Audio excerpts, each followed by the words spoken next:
Hey, welcome again. It's Monday. The world's still in one piece. And so it's another edition of our Monday Gun Channel show called Lock and Load. And wanted to talk today. Oh, and I forgot to turn off the audio on the live feed. One sec.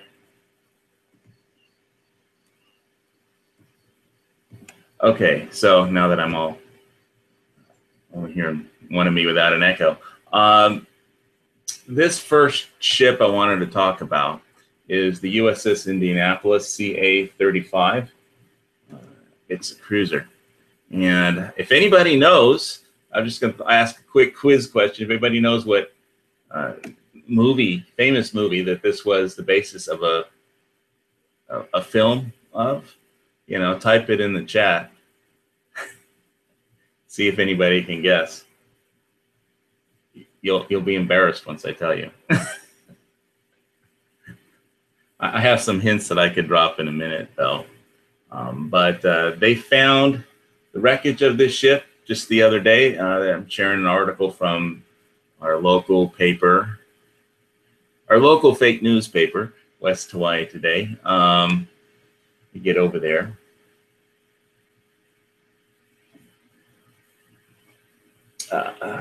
Team of civilian researchers led by entrepreneur philanthropist Paul G. Allen said Saturday they had found the wreck of a World War II cruiser, USS Indianapolis CA-35, which was lost July 30th, 1945.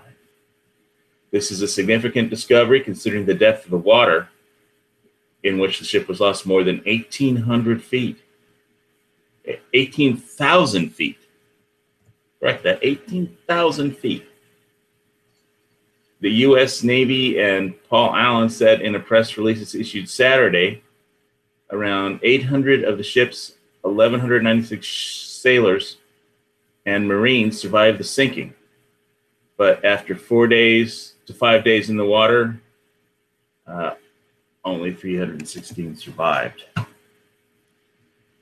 that's part of what I wanted to talk about. I'm going to see if Gun Channel, if anybody guessed yet what film this famous film this ship was referenced in and the basis of.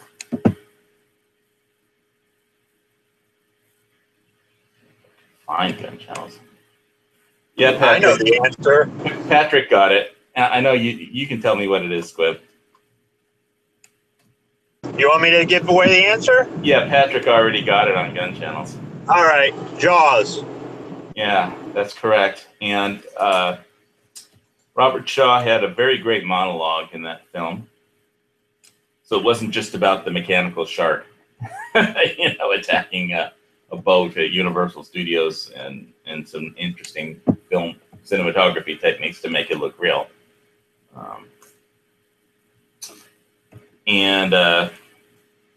So what he said was, so 1,100 men went into the water, 316 men come out, and the sharks took the rest. June the 29th, 1945. Anyway, we delivered the bomb. You can look that up, that little monologue on YouTube if you type Jaws Indianapolis speech. And basically what he said was the people in the water. Your internet's going crazy. What he said was about the people, the sailors in the water, they tried to form circles or skirmish lines to fight off the sharks and kick them and punch them. And what he said was, in his dialogue was, sometimes the shark would go away, sometimes he wouldn't go away. And that's a lot of men to lose to sharks. And that's kind of one thing I wanted to talk about with regards to prepping and other things. It's when you, not just in the military, but just in life in general, sometimes you will find yourself on a battlefield you did not foresee yourself ever fighting on. Yeah, there was about 1,000 sharks versus 1,100 men. And, well, the sharks, they live in the water and they kill for a living.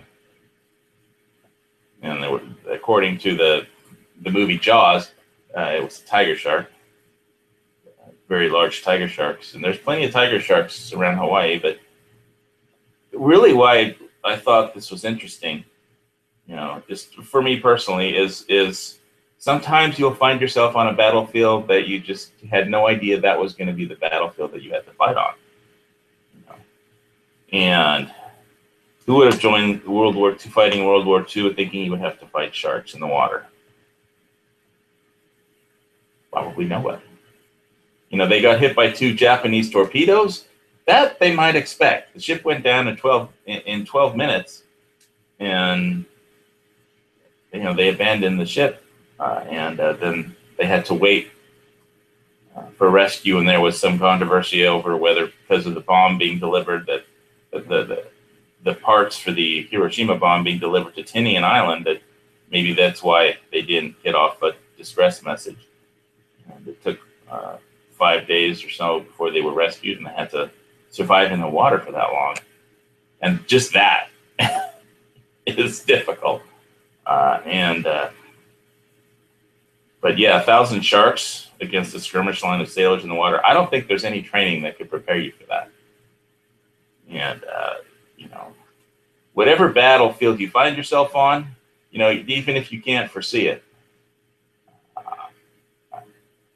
it's basically you versus pain and death, and in this case, dehydration. So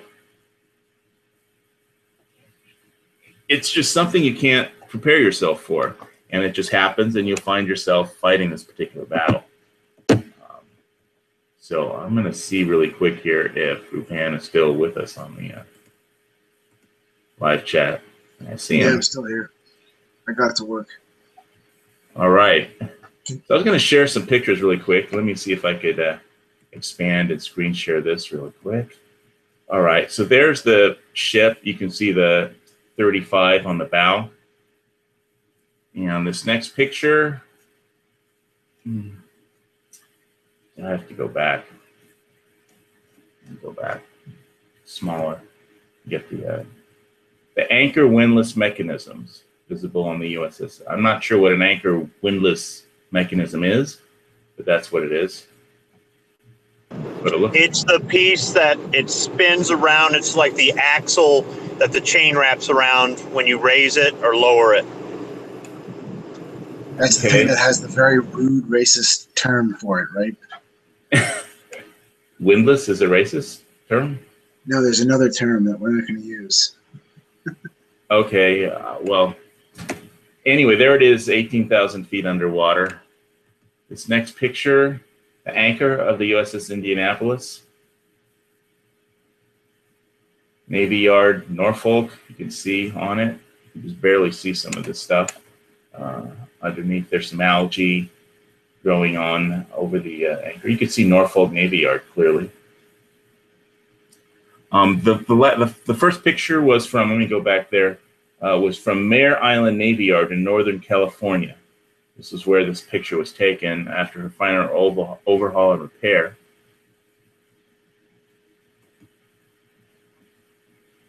The bell from the USS Indianapolis. You can see the bell in the center there. So it must take some technology to get, 18,000 feet below the surface of the Earth and take these photographs.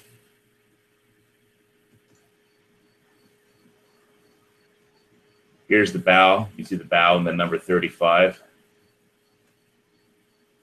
And this last picture looks like a toolbox. It says USS Indianapolis, CA-35. Some of this is covered by algae. Spare parts and toolbox for type MCG, MTC, and something that's obscured by algae equipment. Box number 3, 5-inch boxes, and there's some numbers that I'm not sure what they are. 0286. I don't know. There's some letters before it that are partially covered by sand.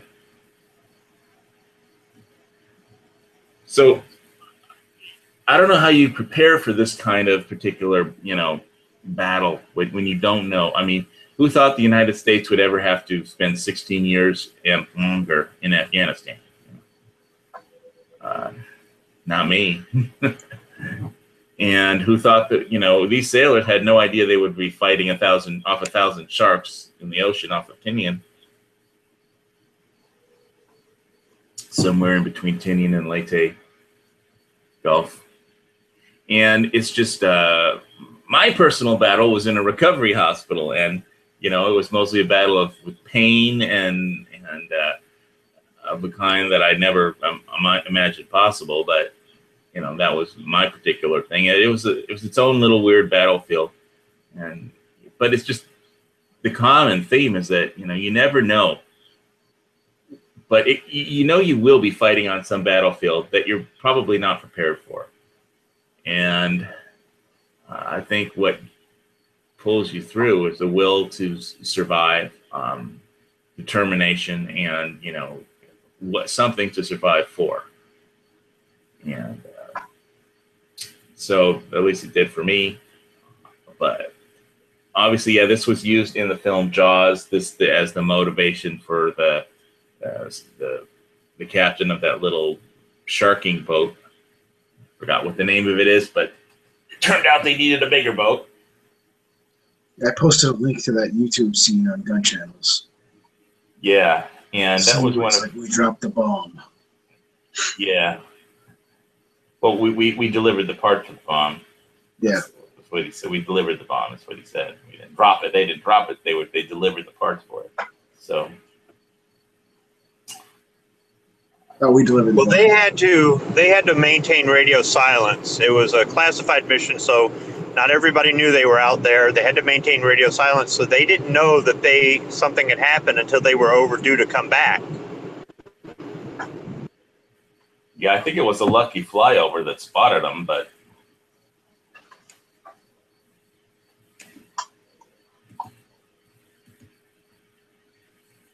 that's just something you can barely imagine. In the water like that.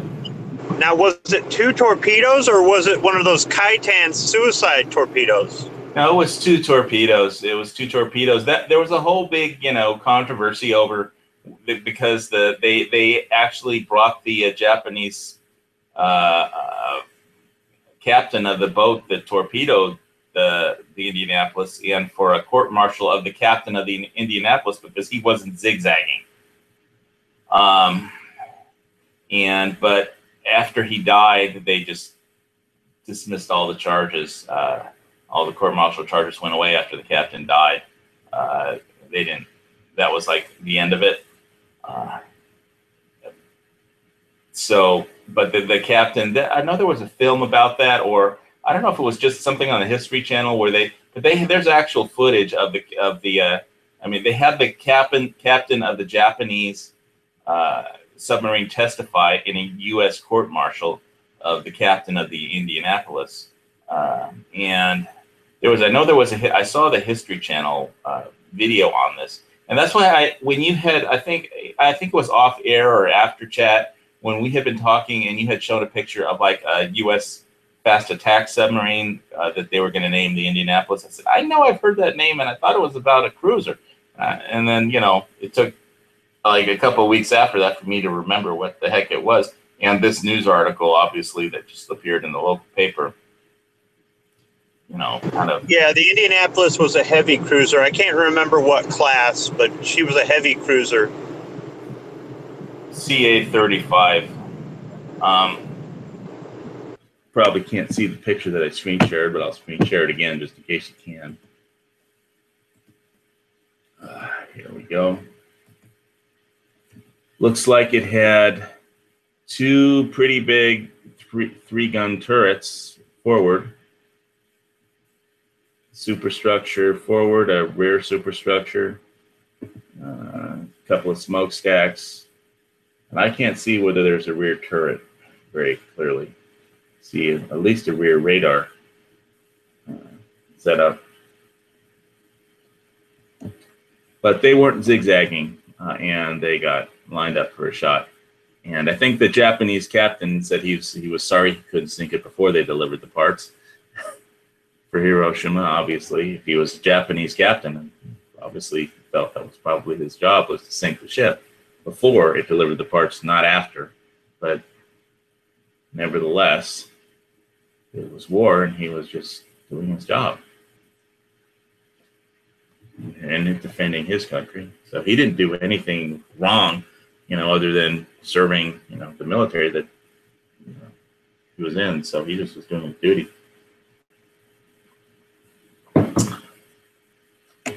And but 2 torpedoes sunk that ship. And it looks like a heavy cruiser to me, but I'm not really an expert on naval ship identification. But that's a lot of sailors to lose to sharks. It's a lot of people to lose to sharks. And so all I can say is whenever you find yourself at some point in the future fighting, whatever battlefield you wind up on, whether it's whatever it is, economic, an actual battle. There's other battlefields in life besides just, where people don't shoot at each other with guns, mortars, bombs, and hand grenades or flamethrowers. Or in artillery, there's other kinds of battles that you could find yourself in. And I think some of the same things will always see you through, but it's impossible to foresee what unless you have a crystal ball.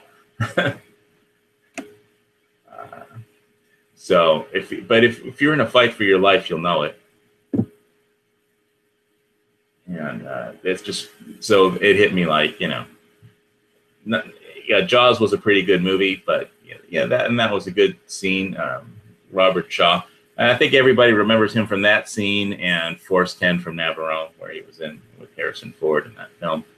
It wasn't as good as Jaws, obviously, but or as big. But anyway, see what else is in this article.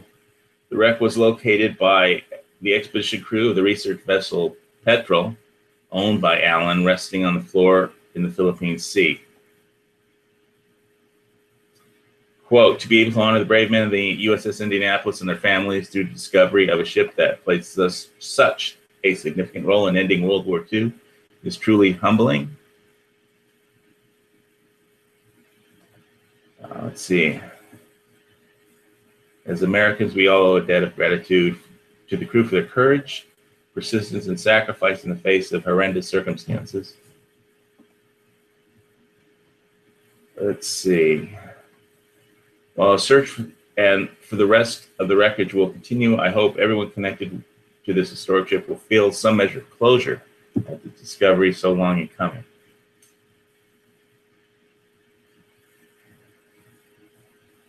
The Indianapolis was lost in the final days of World War II and was torpedoed by a Japanese sub in the early morning hours of July 30th.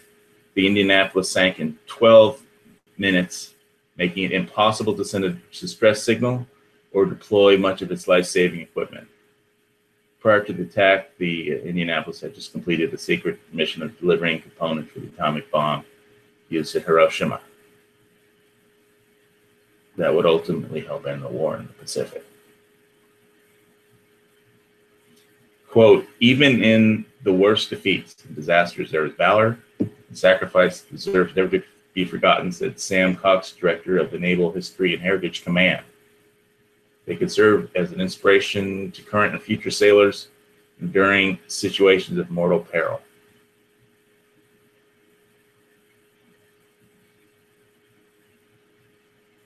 So I found this whole thing pretty interesting.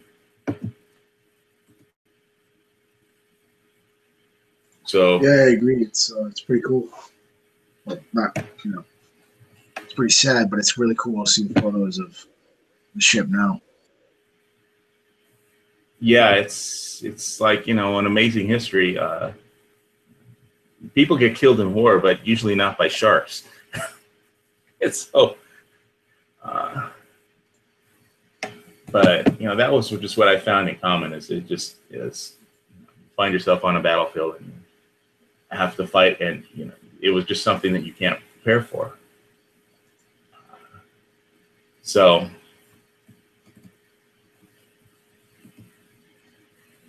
anyway, before I start talking about Bitcoin or something, Jared said he went shooting a new shotgun, and before you're gonna have shoulder surgery. Like when, next week?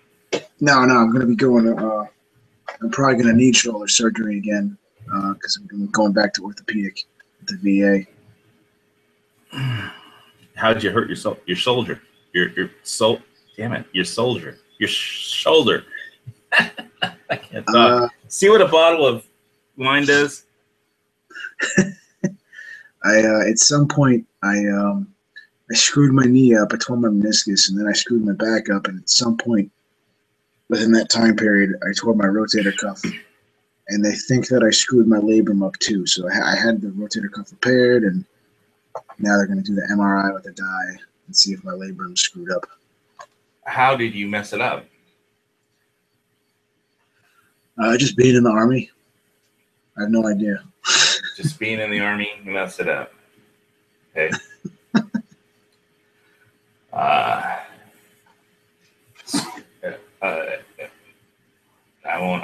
I haven't been in the Army, so was it some drill or something, or some?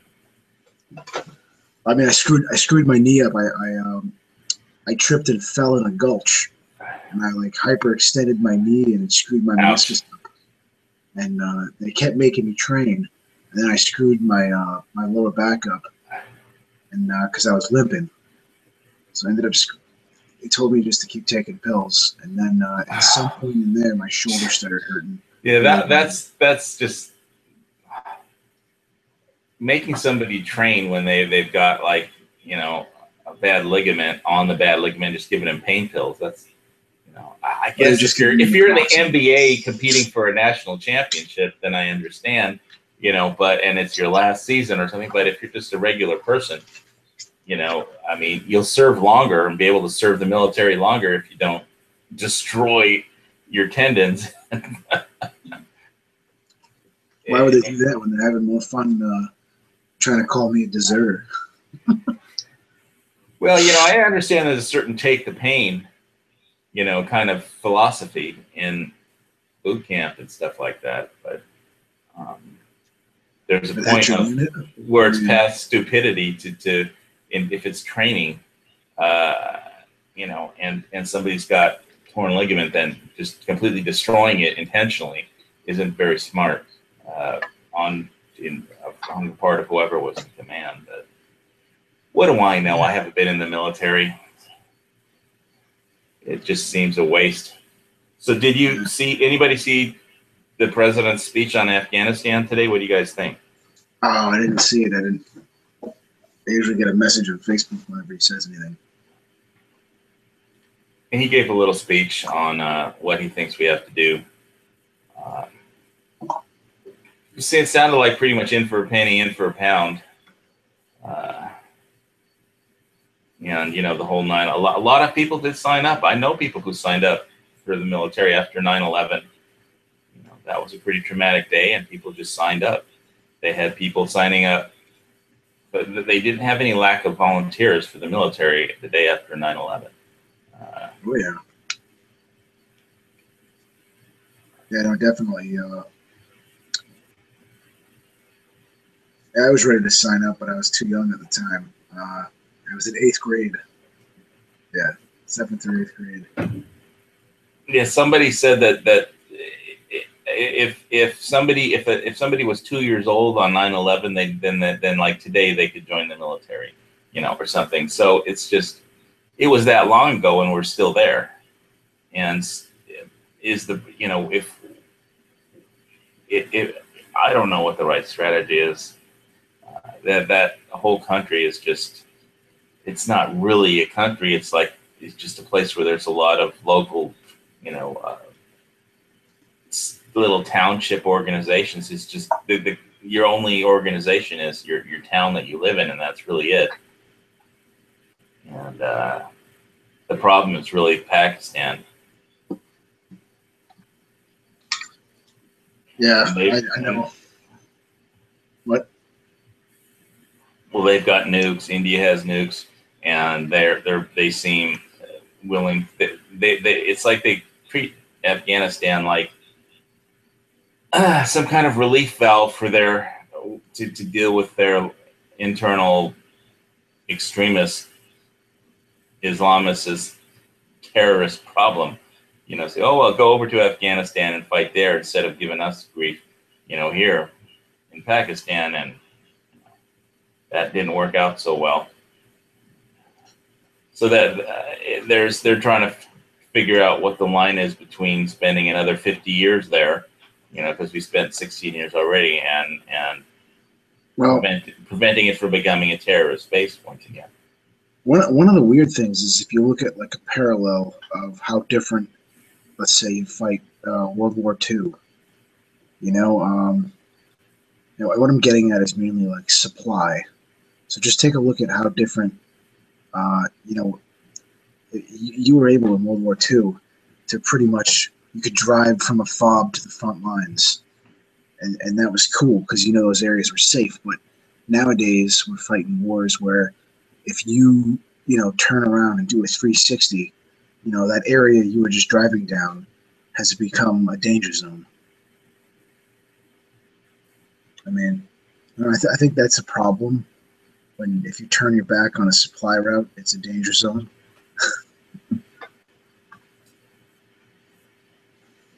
Yeah, well, if it's I know I saw one video where the Taliban, if they declare sort of like one of the roads that like Highway 1 or whatever it is, supplied to the base at what's the main base in Afghanistan? I forget the main air base. Was it Kandahar? Well, that's the province. Bagram. Yeah. There's like this one road to Bagram from Pakistan, and and that's where they run all the supply trucks with the aviation fuel and ammunition through. And the Taliban declared it like a strategic objective, to block to oppose the supply runs and interdict that road. So they attacked a base right along that road, and there was just a firefight on, I forgot what show it was, whether it was on the History Channel or on,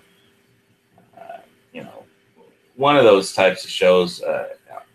And it was just this fire base with all these, it was like a remote base, and they were just shooting full auto like all day.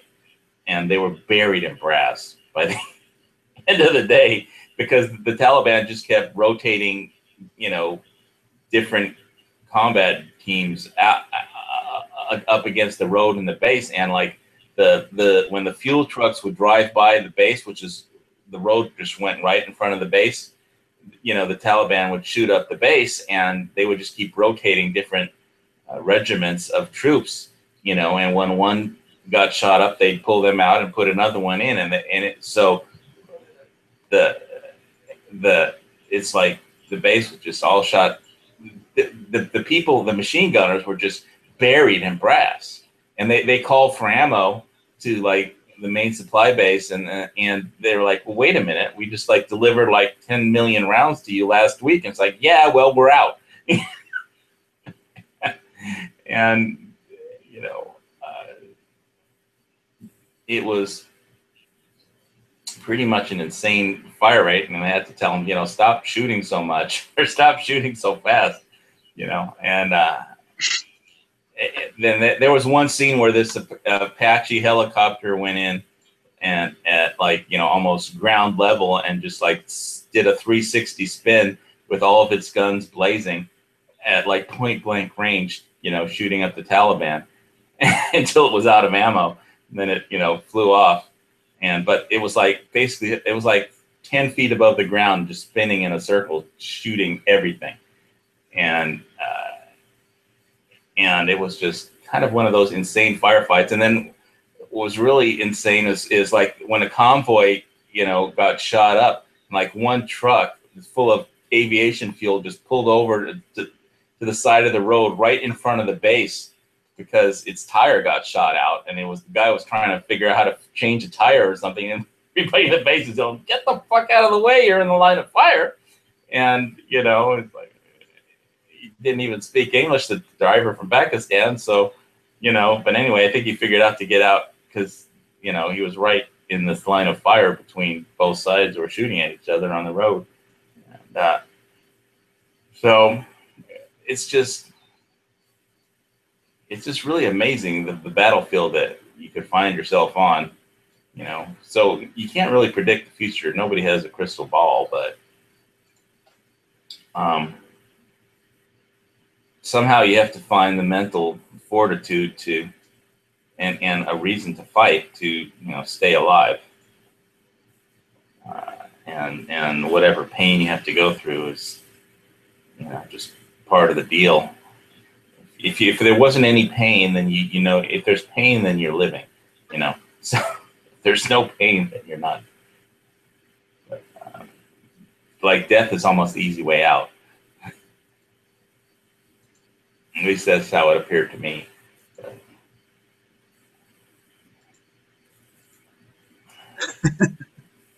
I'm serious. Death is a lot easier than living, you know. I mean, I'm not going to bitch and moan about my time at the recovery hospital, but it was painful. And it was freezing, and it was cold. I spent half the time arguing with the medical staff. But boy, when I got to walk out in the sunshine, and there's a little garden in that medical hospital, boy, it was like heaven. You know, then I'd have to spend the rest of the night in some freezing hospital watching like the Travel Channel. I had my TV stuck on the Travel Channel in front of the bed where it had like this show on about the Donner Party.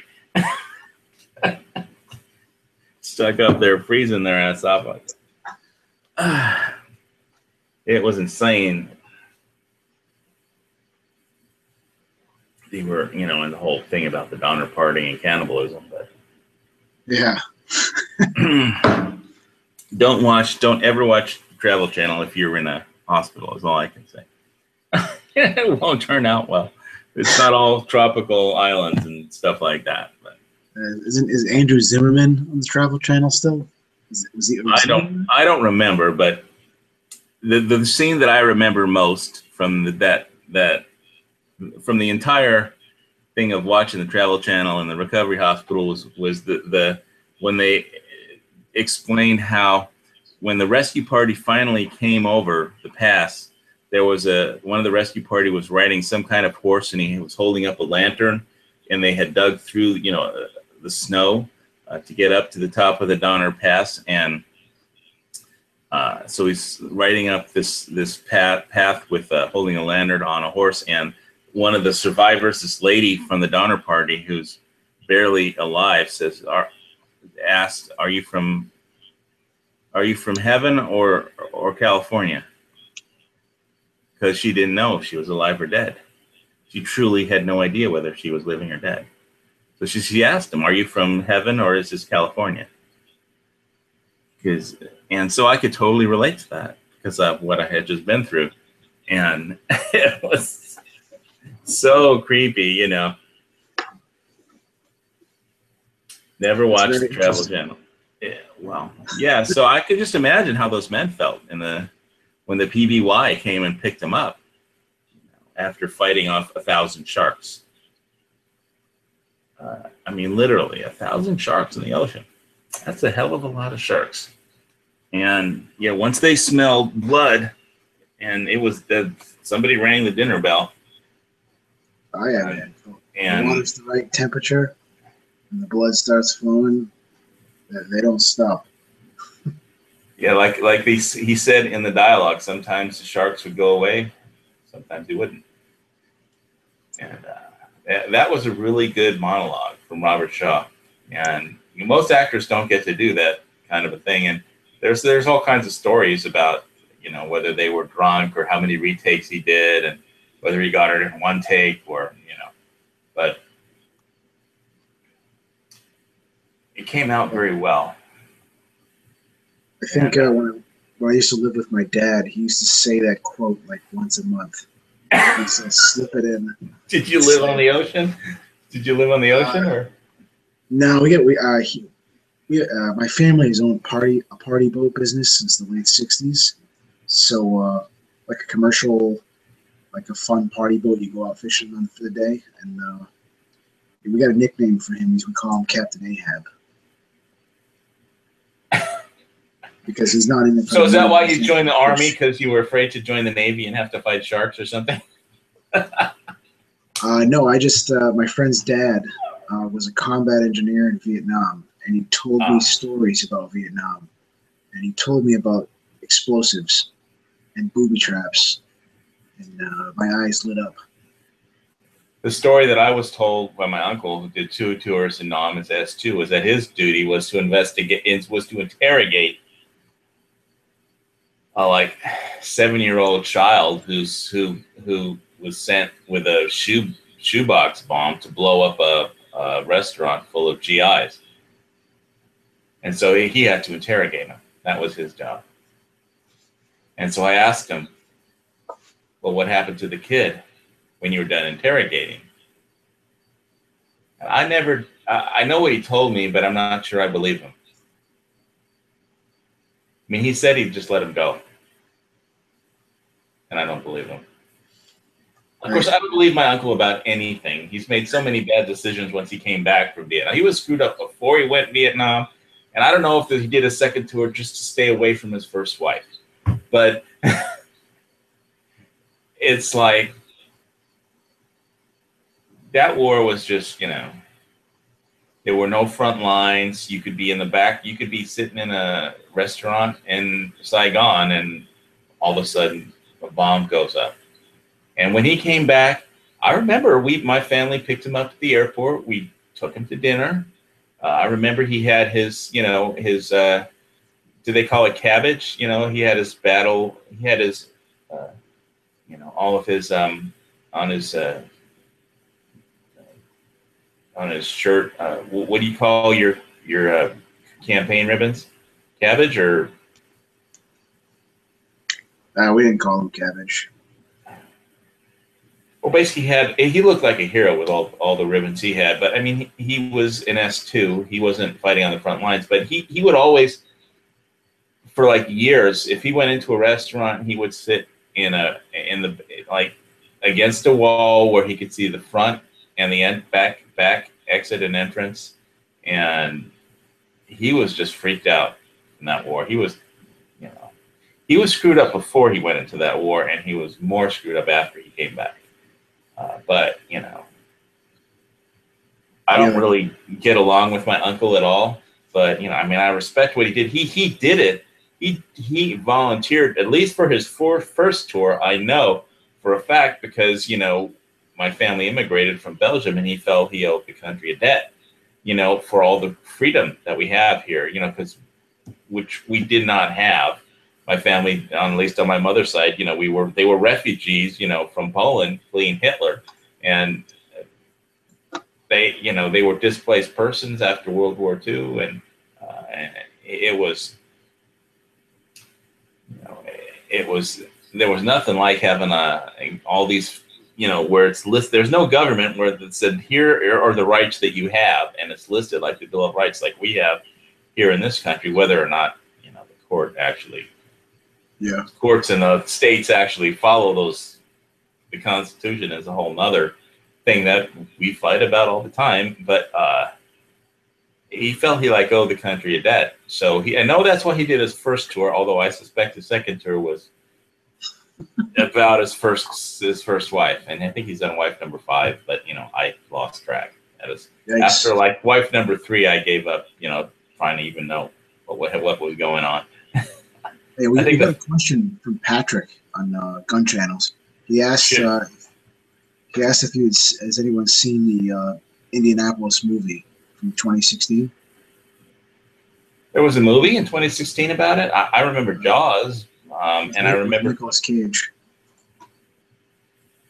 They got him to do a movie. I know Nicolas Cage had a problem with his. I think he wound up broke somehow, but in Hollywood, that doesn't mean much. But I haven't seen that particular movie. What company put it out? Was it a major or an independent release? I just posted a link for you. I'm checking. I haven't seen it, so. Is that the one on the internal IMDb? Okay, let me. Yep. Open that in a new window. Oh, they did a movie on it. Wow. Mario Van Peebles was a director. I didn't even know he could direct. He was in that. Stitch Jones is a director? Yeah, I know. That's what basically I was saying. The Earl of Funk, the Duke of Cool, the Ayatollah of Rock and Rolla. You got it, baby. Oh, he's a director now. Nicolas Cage, Tom Sizemore, Thomas James, see full cast and crew. I know Nicolas. You can get Nicolas Cage to do anything because he needs the money. So do you think Mario Van Peebles was using his experience in Jaws 4 to direct the shark scenes? Are there shark scenes? There have to be shark scenes in the USS Indianapolis. Well, I can only... I'm trying to look for names of people that I know about in this list here. If anybody doesn't get the Stitch reference, go watch the movie Heartbreak Ridge. Yeah, which was, again, a story started out with the Heartbreak Ridge was about, that's why when people say we should negotiate with North Korea, I mean, forget Heartbreak Ridge, go back to the original one about Korea with Gregory Peck, Pork Chop Hill, where Gregory Peck is leading a group of soldiers and on this hill in Korea, and that they're probably just going to wind up giving back after negotiating.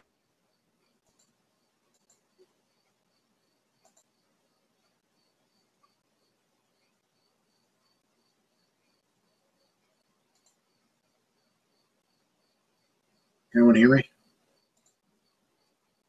And they basically, you could sit there at the table and say anything you want to them, and they don't care. They won't, unless you give them something that they really want, they're just going to sit there and say nothing. So, I mean, when people say start just negotiating with North Korea. Like, no. Hey, watch Pork Chop Hill before you tell me that, please. Because it's basically, the people at the, it's like the U.S. negotiators there trying to, end the war, and the Koreans are just sitting there. Okay, how many men are you willing to have die for nothing? And that's what the test is. And so when people say, well, let's negotiate with North Korea, it's like, you have no idea what you're saying. You've never been in a negotiation with North Korea. They're just going to sit there, say nothing until you give them what they want, or more than they could possibly ever hope to gain, It's like crazy. So, all right. So here's the full cast and crew: USS Indianapolis, Men of Courage. Yeah, it's hard to believe that Stitch Jones is a director, but storyline written by Anonymous. The harrowing story of the crew of the USS Indianapolis who were stranded to the Philippine Sea for 5 days after delivering the atomic weapons that would eventually end World War II. As they waited rescue, they endured extreme thirst, hunger, and relentless shark attacks. Yep, that's what.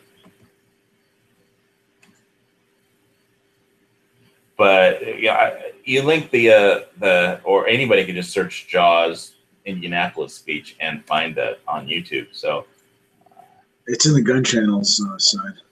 All right. Cool. I can't post it on the YouTube side. Nobody's been commenting over there, anyways. All right. Well, so unless I'm giving away free Bitcoin, probably nobody will. But I do have links for free Bitcoin in the video description on the YouTube side. So all the faucets are. I have like a link to the faucets and stuff. I think I'll try and screen share one where you can get like free Bitcoin every hour, once an hour. Here, I'll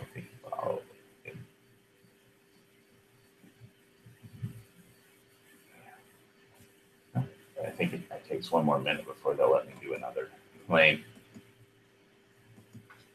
So I have like 2 different links for that. But you do have to have a blockchain wallet, which you can get for free on the internet.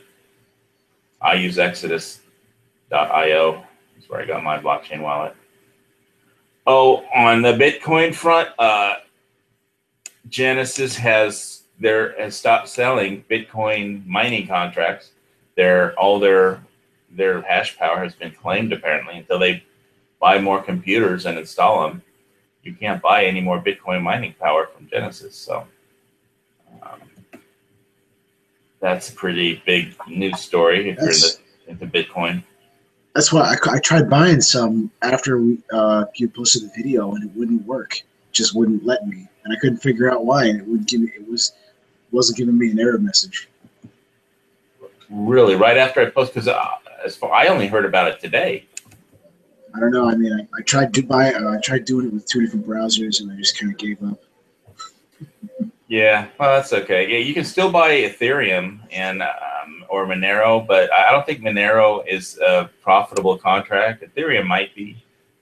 I don't know. I have 10 metahash of Ethereum on my account, but I think Bitcoin was the most profitable contract, and you can't buy that anymore. They ran out of mining power for it, or they sold it all already. So. Considering how many computers they have, that's a lot of people have been buying their contract. So there are other companies, that's the one that I use, and I'm not really throwing any more money at it right now. I do have on this in the video description how to get free Bitcoin, but just fractional amounts every hour from a faucet, and there's a link to it. Satoshi Heroes. Basically, Satoshi Nakamoto was, or I hope I did pronounce it right, was the name of whether it's a fictional name, a real name or not is a whole other thing, but is the reported name of the guy who invented the Bitcoin algorithm. So they call them Satoshis. And basically, every hour when you start out, you can get 250 free, Satoshis. Which is like, millions of a Bitcoin. And you have to, in order to actually have enough to, there's a threshold for you to actually withdraw money from their little account, hot wallet, and into your regular blockchain wallet. And that's like, you have to get to 100,000 Satoshis. And so at 250,000 or 250 every hour, I don't know how long it'll take to get to 100,000, but whatever. Anyway, I click on it every day because the price is right. I mean, it's free, right? So I don't have enough to do a withdrawal from those, faucets yet, but I've been clicking on it every day for about a week or 2. So anyway, they're free, so whatever. I'll try and click on it once before the hangout's over. So what kind of shotgun were you shooting at the range? You said it was a Savage pump? It's a Savage pump, and it's got like it's a 12 gauge, and it's got some weird name. It's got the safety on the top of the back of it, so it doesn't have a crossbolt safety. It's not a crossbolt safety. It's not a crossbolt safety. Okay. I'm not too familiar with the Savage, but it's old. My dad picked it up in like '76, so I looked it up once, and like nobody's really selling them, and if they are, It's not like it was probably like a budget shotgun back then. Well, so you went to the range. How many shots did you fire through it? I only fired like 6 or 7, and my right hand went numb. So I pulled out my AR. I fired about 200 rounds, shooting off my other shoulder. I was saying in the pre-chat that I spent the whole weekend watching, or like last night anyway, watching Sci-Fi Channel, which had, speaking of shotguns, had Terminator 2, Judgment Day, where obviously Arnold Schwarzenegger spin cocks. Was that a Winchester in that? Or I don't know what kind of shotgun it was. But when he's riding the motorcycle and he spin cocks the shotgun, obviously John Wayne was the first person to spin cock a Winchester, in a film. And then after that, I saw Mad Max Fury Road, where that in every Mad Max, it's like whenever he pulls the trigger for like most of the times with the shotgun, it just goes and it doesn't shoot. It's 1887. Right? Winchester 1887? In Terminator 2? Yeah. Well, I don't know. I'm sure somebody will look it up on Internet Firearms Movie Database. That's what everybody says, but I think it's their 1910 model. And the reason being is the 1887 was only rated for black powder cartridge, and the 1910 version of it, you can shoot smokeless. But I am DBF or whatever, and everybody's saying it's 1887. I don't think so. I watched, I don't know, a couple months ago, Jerry Michalek did something with it. Really? I thought I was subscribed to his channel. I didn't see him on my feed. But maybe it was longer than a couple months ago. I remember not that long ago I saw him do a Terminator thing. Oh, he's done a few Terminator things. I remember when I remember the scene where somebody tried to sell him a Cobra, and he was like, no. But when he did a video where he was like with a Terminator gun shop scene, where he was like, when the Terminator goes into the gun shop and selects all the kinds of weapons he wants to buy. Yeah, there's the link. What's that of? The YouTube video? Yeah, the Terminator M1887 shotgun spin cock with live ammo. Has anybody in this chat actually spin cocked? Tried to do that? I mean, my dad has a Winchester, but it's too valuable to spin cock. At least I think so. Yeah, I wouldn't. I wouldn't try to do that with live ammo. Well, okay, maybe not with live ammo, but I mean, if you dropped it or something, I mean, it's an expensive. He's got the John Wayne Centennial Edition with the large loop and all, but it's like I wouldn't want to try and risk dropping it, trying to do that. But if you're making a movie, I can understand the visual impact. I mean, it was huge for John Wayne when in Stagecoach, when he stopped the stage, spin cocked his rifle and stopped the stage. But I don't know. I also saw there's a new, as far as Mad Max, that there's not only is there a new Dodge, Speed Demon, the Dodge Demon, but there's a new Dodge truck. One of the Ammo Mafia guys, I think, I forgot who it was, did a video. One of the YouTubers did a video on it. Went down to the local Dodge dealer, and there's like a Dodge Ram truck that is like 80, or I think it's now 80, but it was 83 when it was $83,000 when he was looking at it, and it's like some lifted Demon with it's a supercharged truck with all the extras, bells and whistles, but it was like $80,000. I was like, Jesus. I don't know. The Dodge Demon is like 840 horsepower, but you know, I think it works mostly off of 100 octane aviation fuel, and I think the airport on the Big Island is the only place that has that kind of fuel, 100 octane aviation fuel. So yeah, Nice. I don't think there's a Dodge dealer on the Big Island that sells that thing. So What is it running off like JP5 or JP8 or something? well, there's that Dodge has a video on it, and they have a couple of videos, including one that explains all the how the supercharger is bigger and everything. So, but yeah, and how it was banned from the Hot Rod Association of America because it's too fast or something, or it didn't have a roll cage, or I don't know what it was. But the damn thing's fast, 0 to 60 in like 2.3 seconds, and four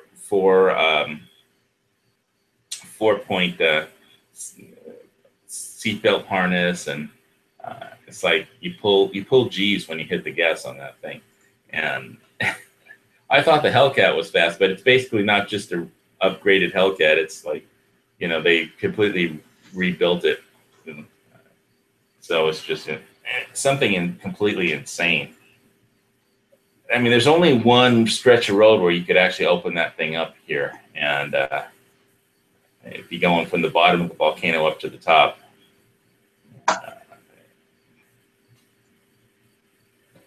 yeah, it's not about just having it's not about actually opening it up. It's about having it. Well, it's just about the sound of the engine, I mean, it's for some people. Yeah, but I think that the Dodge truck would be more useful, that $80,000 thing, but they don't sell that here either. So they might sell it on Honolulu. I'm sure it would be extra expensive. Was it a new? I remember one of my buddies bought a brand new F-150 in like 2011, and he told me how much he paid for it. I almost crapped a brick. Yeah, well, $80,000 for a pickup truck is kind of expensive, but well, I guess look at the video and judge for yourself. Oh yeah, I mean, I was just talking about the markup to buy an F-150, and yeah, apparently this thing kicks an F-150's ass. So it's but I'm not too much of a truck person. I've got my Blazer. And so for now, I'll stick with that until, Bitcoin hits $1 trillion or something. But anyway, haven't done too much gun stuff. I did another Mountain House review. I posted it today. Hope everybody liked that beef stew review. I took out the flipping oxygen absorber this time because I forgot to last time. But it says on the package you can still eat it, even if you, put in the boiling water with the oxygen absorber in, just take it out before you eat it. And but I took it out before this time. And the beef stew was pretty good. It tasted very, the gravy was good. Peas, carrots, potatoes, beef, gravy, what more could you want? I said, again. How many times have I said, in this chat? Tried to make it less. Oh yeah, I forgot. I shipped during Oily Preppers chat. On Thursday I shook my macaroni and cheese at Mouse Toes, so still have it here. Because she's like anti mac and cheese, So she said I was bad after the chat. I just can't make that. I say it again. I just can't make that much. I can't make mac and cheese myself without the box of stuff pre-made. It's just so much easier this way. That stuff usually makes me really sick. But it does? It doesn't make me sick at all. I'm allergic to gluten and lactose intolerant. This box of Kraft macaroni and cheese dinner may look simple, but it actually contains some extraordinary things. Inside, you'll find happy childhood memories, tons of blissful smiles, and our delicious elbow macaronis waiting to be covered with gooey, cheesy goodness. Anyway, that's what it says on the box. Yeah, I end up. Yeah, I usually regurgitate a lot of it if I eat that stuff later, like 10 or 15 minutes after. But Well, if the it's ships still stop coming, delicious. if the food supply chain, if the just-in-time delivery of food supply gets interrupted for some reason, then Oh this yeah. stuff will be like, I said it again. This stuff will be like incredibly valuable. People will just almost pay anything for a box of macaroni and cheese.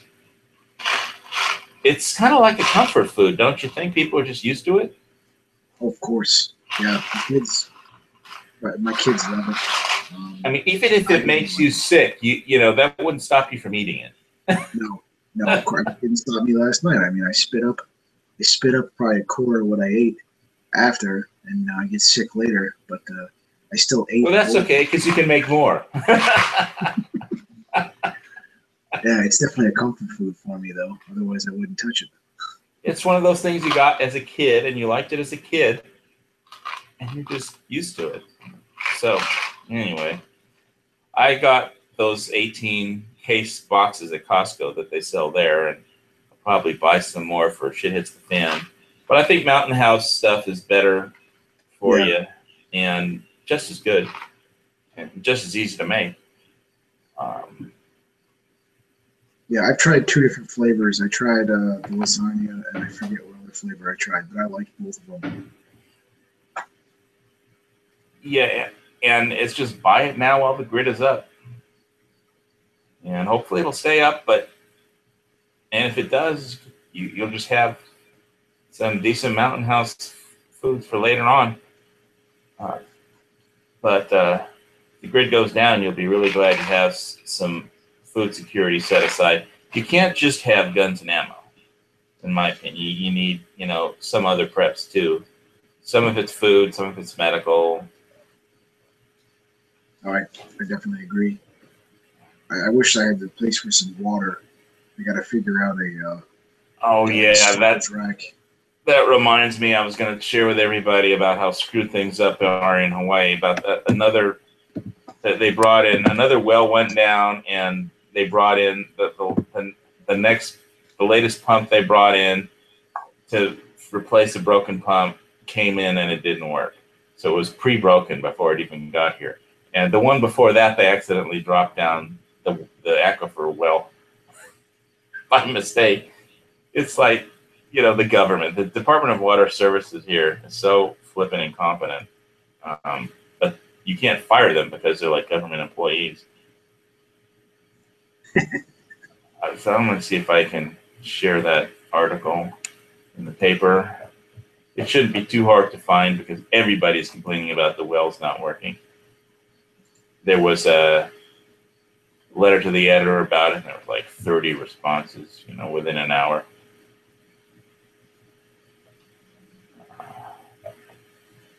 Try and find it. Oh yeah, and there's an Army Black Hawk went down off of Oahu, I think, a day or two ago, and they're still looking for the survivors. Yeah, I read that article. Did they say where they went off? Where they went down? I'm guessing it was the North Shore of Oahu, but I'll click on that article instead of looking for the Wells article. Rescuers expand search. Coast Guard has expanded its search for the 5 crew members of a downed Army Black Hawk helicopter. This is from the AP. They crashed into the ocean off the coast of Oahu more than 4 days ago. Officials said in a statement Sunday that the search area has covered about 6,800 square nautical miles, 68,000 square nautical miles. There have been no signs of life of the missing crew, they said, but significant debris from the helicopter has been recovered. The search began about 2 miles west of Oahu on Tuesday night and expanded to over 160 miles offshore by Sunday. Strong currents have spread the debris throughout the remote and deep area of the ocean. The currents are so strong around these islands. If you go out swimming off of the island too far. You swim out more than a few hundred yards, you could wind up in Tahiti before anybody knows anything about it, depending on where you are on the island. And that's why, like, the opihi picker, sometimes if they get swept out to sea, opihi is this like shellfish that grows just above the seawater line on like hard black lava rock. And so people go down, it's a delicacy. They go down to try and pick it, but it's right up where the sea level is. And so a strong wave comes along, knocks somebody off the rock, the current drags them out to sea, and the currents are so strong, you can be hundreds of miles away in just hours. Yeah, I've like I said, I've been on boats most of my life, and when I first went there, they said they couldn't stress it enough to not turn your back to the ocean because a rogue wave could hit the island. And a lot of people were chuckling and laughing. Rogue wave. It's like, it's a real thing. What a rogue wave is. You haven't, a rogue wave is like, I'm about to shit myself. The boat's gonna fucking capsize. The leading edge of the search radius is now south of Niihau, the westernmost inhabited island of the main Hawaiian chain.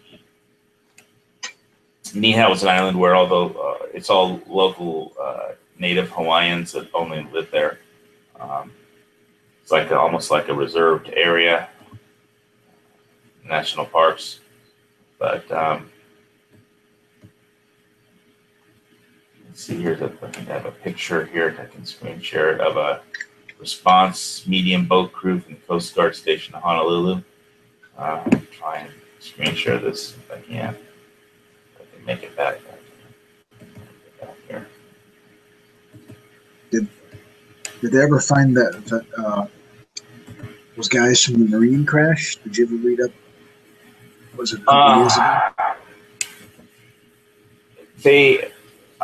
ago? Well, whoever they found, I think, was dead. They found the chopper. Anyway, here's a boat that's searching. Particular Coast Guard rescue boat searching. They found the helicopter, and I think the cause was like, there was a whole debate about, which is still happening apparently, because a lot of the military, Air Force, and aircraft are grounded right now because of. The U.S. military is having a terrible time, and we're not even at war. The John McCain crashed into an oil boat, an oil tanker, and there's sailors missing at sea from them. And it's like they're having major navigation problems. They've got boats crashing into tankers, and the whole the air wings are like grounded because of technical problems. I know 3 guys who were Black Hawk repairs. One guy was in the Army, and the 2 other guys were in the Marines. And they all pretty much told me, especially the Marines, that the choppers were held together with rubber bands and glue. Yeah.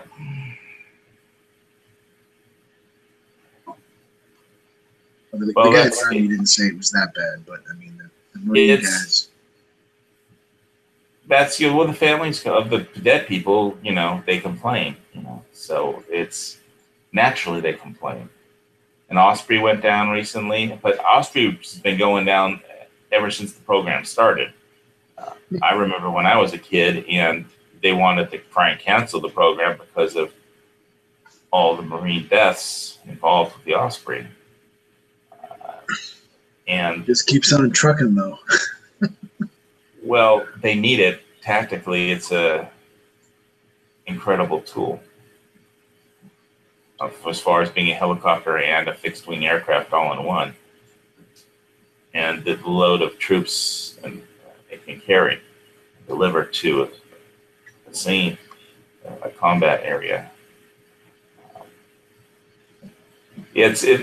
All I can say about the ocean around here is with regard to Hawaii in general, if you don't respect the power of nature in Hawaii with the volcanoes, the ocean currents, the sharks, the jungle. It'll kill you. The minute you don't respect it, it kills you. And whether you get washed out to sea, you know, whether you're standing on the shore or you go out scuba diving and, you know, there's a bunch of tiger sharks, but or you fall into a crevasse that's a volcanic crevasse, or just a ledge over a lava tube just gives away and you fall into a pool of lava. The minute you don't respect this island, it kills you. Don't they have like centipedes and millipedes that are poisonous and stuff? Well, yeah, I used to go jogging through those all the time, but you just don't step on them. Yeah, they're huge, but mostly the poisonous centipedes or millipedes that they kill these gigantic flying cockroaches. That's their main meal. Is their poison disables the cockroach and then they eat it. You know, they have these two big fangs, but in the front, the middle of these gigantic red millipedes. But you know, I used to go jogging on Red Road when I was living on the east tip of Hawaii around them, and yeah, you see them and you just don't step on them. They're huge. You just walk around them or jog around them. But I have. Someone not from the island might not know that. Might say, "Oh, let's step on this guy." He flip flops on. Well, I don't know what the effect is on humans. I'm sure it isn't good. I wouldn't want to get bit by one, but mainly they eat cockroaches and we have these gigantic flying cockroaches here that are, especially on the east side of the island. The east side is more there's more jungle. The side that I'm living on right now is the dry side, and so there's not as many bugs or mosquitoes or cockroaches or anything. I mean, there's bugs here too, but you don't have the giant dinosaur-sized bugs that they have in the jungle on the east side where I used to live. That's like a jungle on the edge of the world. It's like Jurassic Bug Park over there. You know, if there's ants that in around your property, they will come into your house and open your refrigerator door and eat your food. It's like, yeah, I let a buddy of mine eat a steakum sandwich in my car one time over on Schofield Barracks, and I was driving down the road. I was driving down Cunha Road, and I felt something on my leg. I was like, "What the hell is that?" I turned the light on in the car, and there was like a bunch of baby cockroaches crawling up my leg. There was this one gecko that had like I kind of trapped in between a window and the screen door of the window, and it just died there. I kept it there because if I opened the door and tried to get it, it would be too fast for me. It would just be running around in my house that I had rented, and so it just died there eventually. And then the ants ate it, and all that was left was just the skeleton of a gecko. It was, and somebody from Geico, I used to have Geico insurance, they wanted to buy it off of me. Just the skeleton of a gecko lizard that the ants had eaten completely. So, yeah, it's the jungle on the east side. This side is a little more dry, and so it's a lot more dry. Of course, that's the problem is water here. I mean, there's plenty of water in the aquifers. It's just that all the pumps have broken down. The flipping government is in charge, and they didn't have any extra pumps. And so far they've got 2 pumps to replace the broken ones. One got accidentally dropped down a well, and the other one didn't work. So,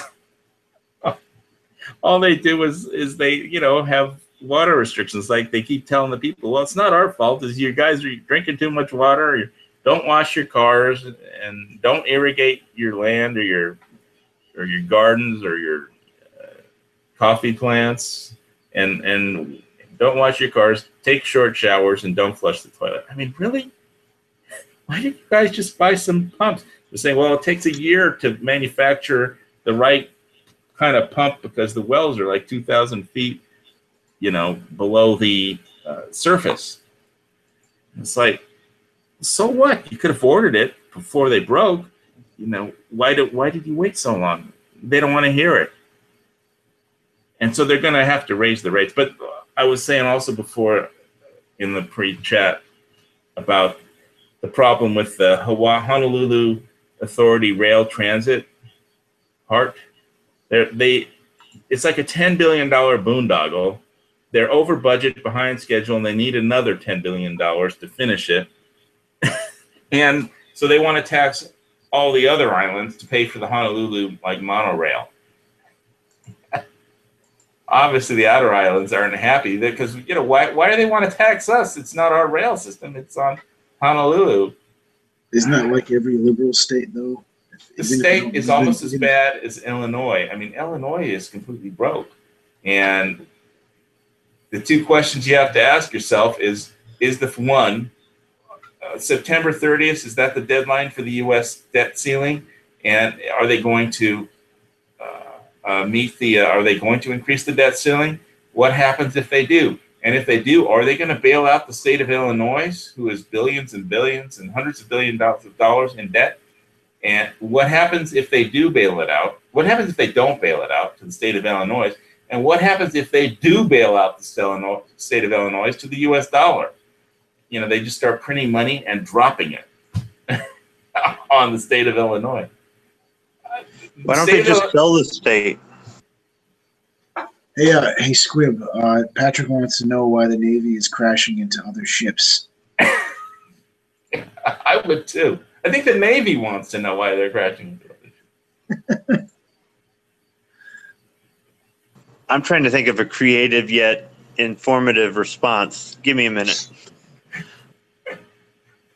They're all drunk all the navigators are drunk.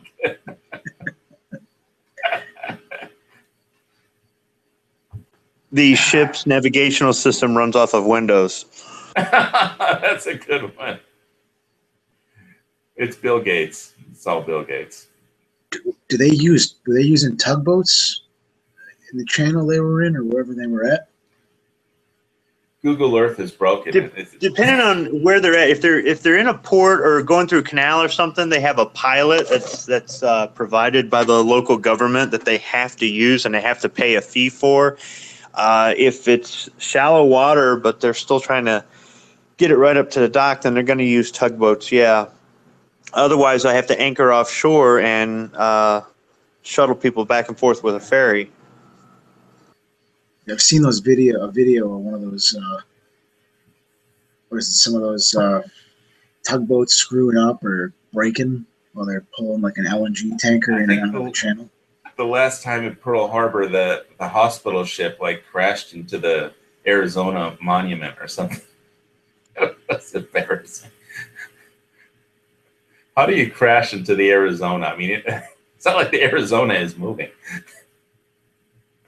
Well, if a line broke or something and the thing started drifting, when it's being tugged, it's really more pushed than tugged, but they're called tugboats.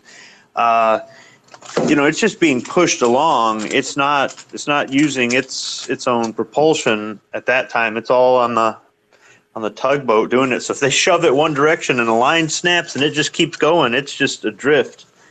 So you're just talking about inertia at that point, right? Yeah, well, I just remember all the hilarious comments in the editorial sections of the papers and the letters to the editor about the hospital ship crashing into the Arizona monument. It was pretty embarrassing for the Navy. I mean, even if it wasn't their fault.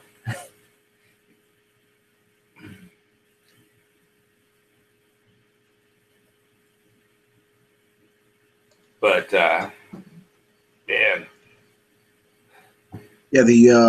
What you were saying earlier, I was saying if you have a lot of blue states, even if you don't live in the capital, you're paying taxes towards like Boston. Like I don't live in Boston, but taxes. You said you know. I must be contagious. I haven't had this problem since we got rid of it after I left Hawaii. Blame it on lock and load. It is your fault. You are spreading your germs or something because I was doing it on the last chat I was in. It's not me. It's the macaroni and cheese. It's something in the macaroni and cheese. You know. As long as you don't get me talking about, the kind. The kind? Yeah, you know the kind? Yeah. The kind. That's Hawaiian slang for good.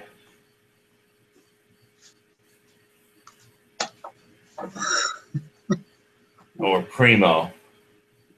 Like primo. It's slang. It's Hawaiian slang. There's like technically a language. Pidgin isn't a language. It's recognized as a language. Well, I need to admit, maybe I'll be a language. Lock and Load will have its own language. It'll be the language. I had a buddy who left Hawaii when he was, I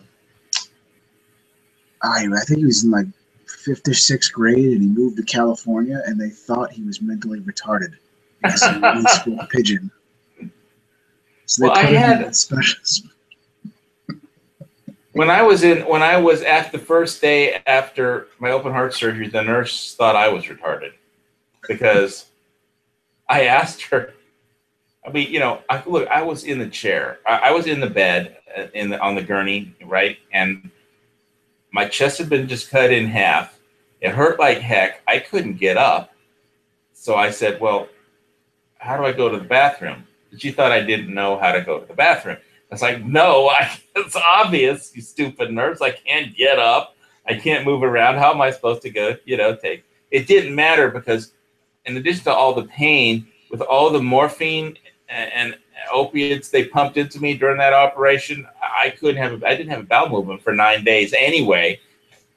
But she thought I had like a stroke and my brain stopped working. I said, how do you use the bathroom? Because Are you sure you didn't have a stroke?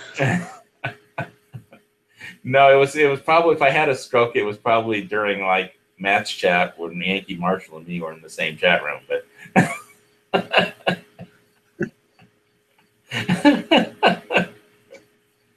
oh, well, should we make fun of Night Strike some or just Yankee Marshall? Patrick says we should. It'll be big coin language, HBS. Big Bitcoin. Well, when Bitcoin it's $1 trillion per coin, then I'll start my own country and my own language, and I'll have it official. I'll have my own Google page. I have my own Wikipedia page. Just wait a little bit longer, and you can buy the state of Illinois at a discount, at a really, really, really low discount. Why would I want to buy the state of Illinois? There's nothing in there that I want. No, they have a Cabela's. They have a Bass Pro Shop. They've got at least three gun manufacturers that are still there. I told Patrick that we need a Hawaii Volcano Squad bit challenge coin. Bit challenge coin. Boy, you mix that together real good. Yeah, I don't know That must be Squib's son. Anyway, yeah, there's the video description has a link to a free faucet, Satoshi Heroes, where you can get free Bitcoin. You just need a blockchain wallet, which are free, and because you need the address to purchase where it knows where to send the coins to, and you have to click on it. You get once every hour you can get 250 free Satoshis, and I don't know how long it'll take, but you need like 100,000 to meet the minimum threshold for withdrawal. So I have a lot of clicking to do, but since the price is right, it's free. I'll click. That's what I've been doing. Anyway, the link is down there if you're interested in free Bitcoin. Last time I checked, gold hit it was down $1 or something today. It was $1,290 and change, and silver was like $17.02. It basically didn't move much. So I don't know what's up with. I know we're doing our yearly annual exercises in North Korea or in South Korea, not in North Korea. We haven't moved up there yet. Could we start doing annual exercises in North Korea? Would that be possible? Can I request that? I was thinking, we could solve the sea. Everybody's complaining about the sea levels rising. If we just completely nuke North Korea until it was completely underwater, and then the ocean would just cover it up. We just need to drop bombs until it just throws up, chips off parts. What about our friends in South Korea? Well, they apparently don't care if we get nuked. They just don't want to be bothered. No, they're not. They're not panicked because they know he's not a threat yet. Well, when Donald Trump tweets that the bombers are on their way, South Korea South Korea will empty faster than a shoes from a shoe sales at Macy's. Okay, so let's just predict this then. Donald Trump will be the first president in history to declare war by a tweet. I hope so. We'll need it. After which he's they'll going all have a new 21st century on it. After that, there'll be a new constitutional amendment where you can't tweet unless Congress votes on it. You need a 2/3 majority for the president to pass a tweet. What if we could trade the property? What if we could trade Illinois for North Korea? I think North Korea would object to that. They'd be getting ripped off.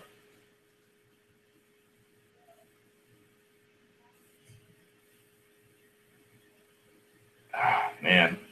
So today, basically, I went down and barbecued a steak. And it wasn't like the infinity pool at the at that $70 million place on Kauai, my dream estate, but just went down to the condo pool. It's not an infinity pool. I threw the steak on the Barbie and swam a few laps, sat in the hot tub, flipped the steak over, went back, swam a few more laps, sat in the hot tub, and then came back upstairs before this chat through some bushes, Southern barbecue pit, grilling beans in a pot. Cooked them, heated them up, and threw them on a plate with the steak, and it was pretty good. And I had some Stubbs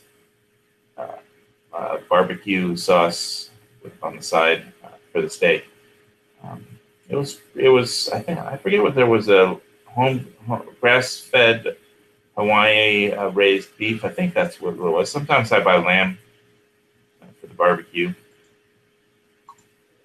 But that infinity pool, if I could somehow buy that with Bitcoin, I would be forever stoked just to wake up every morning and jump in that pool and then go find the local Korean host. I don't think there's any Korean hostess bars on Kauai, unfortunately.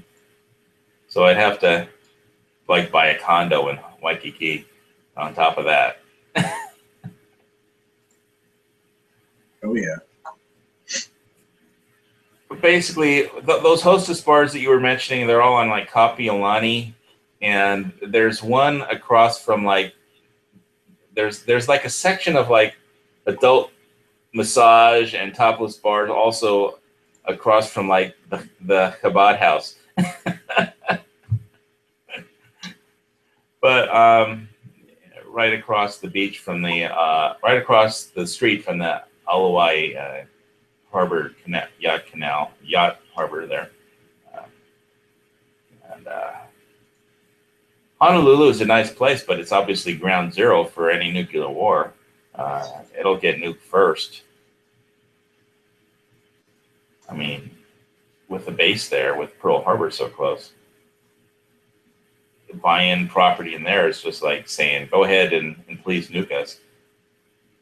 So I don't think anybody would nuke Kauai. There's not much on that island at all. There's even less on Kauai than there is on the Big Island. I was just looking up the bar that I was telling you about. I guess it is closed. What bar? Oh, the one in Honolulu. Yeah, was it on Kapiolani? Of course. Yeah. We went there because it said they had karaoke. Right. Oh, of course. A lot of those bars do have karaoke. There's a lot of good bars in Honolulu that aren't all like, you know, kiddie bars or hostess bars. They're just like sports bars and stuff there too. Uh, Honolulu, I like the sports bars. I like the town. It's just so metropolitan compared to like the Big Island. You know, all the bars here they have. It's like such a small town. You're going to run into the same drunks that you ran into the last time you were at a bar, no matter how many years in between it's been between bar visits. And so you're probably just going to walk in, see somebody you don't like, knock their teeth out of their head, and then try and order a drink in the bar, and they'll say, yeah, we don't allow fighting in here. Then have to go to a different bar after you, and then you probably run into somebody else who knows you want a break. But why do you have a kitty? A what? I thought I heard a cat. No, there's no cats. Don't be too sure. There's no cats around here. Are you looking left and right? There's no cats in this place. I thought I heard a meow in the background. Are you trying to say somebody's a pussy around here? Is this some hidden meaning behind this line of No, while you were interrogation? talking, I thought I heard this faint meow in the background. That was there's probably a your cat. son. No, he's got his face in his tablet.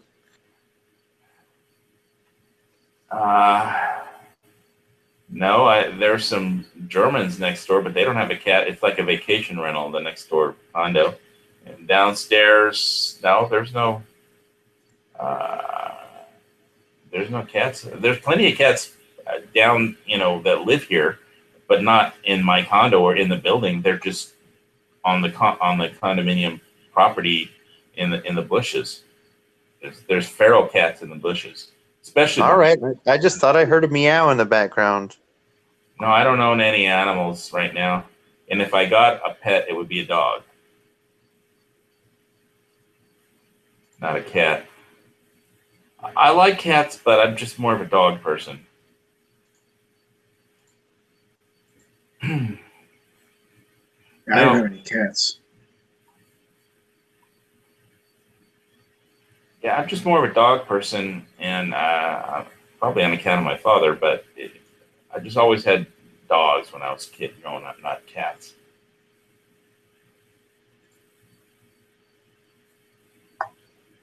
Anyway. So have you been shooting in Nebraska yet? Yesterday, yep, had a blast. And were you shooting your guns or? I was doing some shooting with Travis P11, so I brought a couple guns, he brought a couple guns, and we went to his range and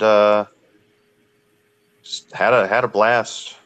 Got to do a lot of things we can't normally do at my range in Michigan. Not saying you can't do it anywhere in Michigan, just not where I shoot. So it was pretty cool. Speaking of ranges, the Hawaii County Council approved that the project of starting to study the feasibility of a range in West Hawaii. But they've been doing that. They've been studying that for like 50 years. It's just that they just had to vote. They had to vote for something, and they've decided to try and get a range. But they've been studied it for 50 years. They've done tests. So their press release makes no sense, but apparently there's a possibility that they might actually consider a range. I would think their biggest concern would be noise abatement because people complain about the noise. They did tests. They found a place where it couldn't possibly bother anybody, but people still complained that it would bother some of the hotels, but it wouldn't. It's just that when you say anything that has the word gun in it, then all the loonies come out. You know, guns are bad, and so obviously somebody wrote a letter to the editor. This will obviously increase gun violence if we have a range. Where can the police go for target practice? Nowhere. The police were lobbying the council for a gun range. They're saying, please give us a gun range. We don't get to shoot anywhere, because there isn't one. And so the police convinced the council that they need a gun range. But it'll be a public range if they have one. It's just this process. They've been trying to get a range for 50 years. Anyway, who knows? I'll be happy if they just get one of the water pumps from the aquifers working. Are you worried more about drinking water or water for other things? Well, myself, I'm not worried about water because I've prepared I have enough water for drinking if the wells all go down. But yeah, they've been saying that there may be interruptions in water service in the center of town. Completely. Well, I know a good alternate for drinking water. I wouldn't recommend using it. Yes. I wouldn't recommend using it for washing dishes and doing laundry. I've never tried to wash laundry in beer, but I don't know that it's impossible. Sounds like another video coming up. I don't know. I want to spend that. That's an expensive video. Do I have to fill the water tank up with beer or? Did either of you watch the eclipse today? Yep. No, it doesn't interest me. I mean, the moon and the planets move around all the time, so if there's shadow for a while, what's the big deal? Yeah, I saw it with my kids, but it wasn't really that exciting because where I'm at. Bad weather? No, I'm just up north, so it wasn't. You couldn't see it. It wasn't a total eclipse. Yeah, I didn't notice anything from Hawaii. I mean, I saw the picture of the president with his sunglasses, his eclipse glasses, looking up with his wife. It looked kind of funny, but other than that, it's like if you're a druid, maybe it means something to you, but I'm not a druid. Did you end up seeing it, Squib? We were in the totality, whatever it's called, zone, right where it's the best viewing. That line that goes across America, that was the best viewing. We were right there. So, yeah, we got a pretty good view of it. Totality zone, yeah. So there were tons of people. We were in a small town, and one of the guys was working there was talking to me, and he said there's 35,000 extra people in the town today. I said, oh, man. Traffic was bad getting out, but the view was great because the sky cleared up, and it was only dark for about 2 minutes, though, maybe 3. Every time I tried to take a picture with the camera, it looked like a regular, circular sun. But when you look through the glasses, you could see it start to disappear. You could see the go to like the moon going through phases. Filter. You need a special filter. You need UV filters. I guess so. And stuff. Yeah. Yeah, wouldn't it? But I heard it got screw with the UV sensor. Yeah, people that weren't into photography before, until the age of digital cameras, didn't. I mean, it's like my dad was into film cameras, and he had like a billion different kinds of filters for his, lens of his different film cameras. And with digital, there isn't any of that. People just figure they can deal with it within Photoshop, but sometimes you need a lens filter. So, yeah, the best I could try to do is take a picture of how dark it was. The street lights came on and stuff like that. You know what I mean? So that was, even then, it still didn't do it justice. That's pretty cool, though.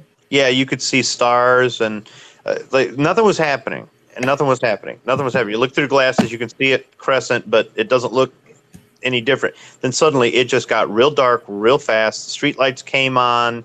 You could start seeing stars. Everybody started looking up and paying attention. And then maybe 2 or 3 minutes later, it went back to normal.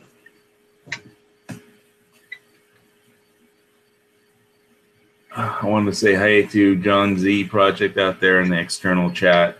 Thanks for looking at my old YouTube videos.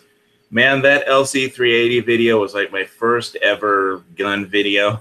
He commented on it. I think that was when I was afraid to talk in front of the camera. It was a terrible gun review, in my opinion. John said it was okay, but God, I think it sucked, but whatever. And look what's happened since then. I don't know if it's gotten better or worse, but it's definitely gotten more unhinged. Did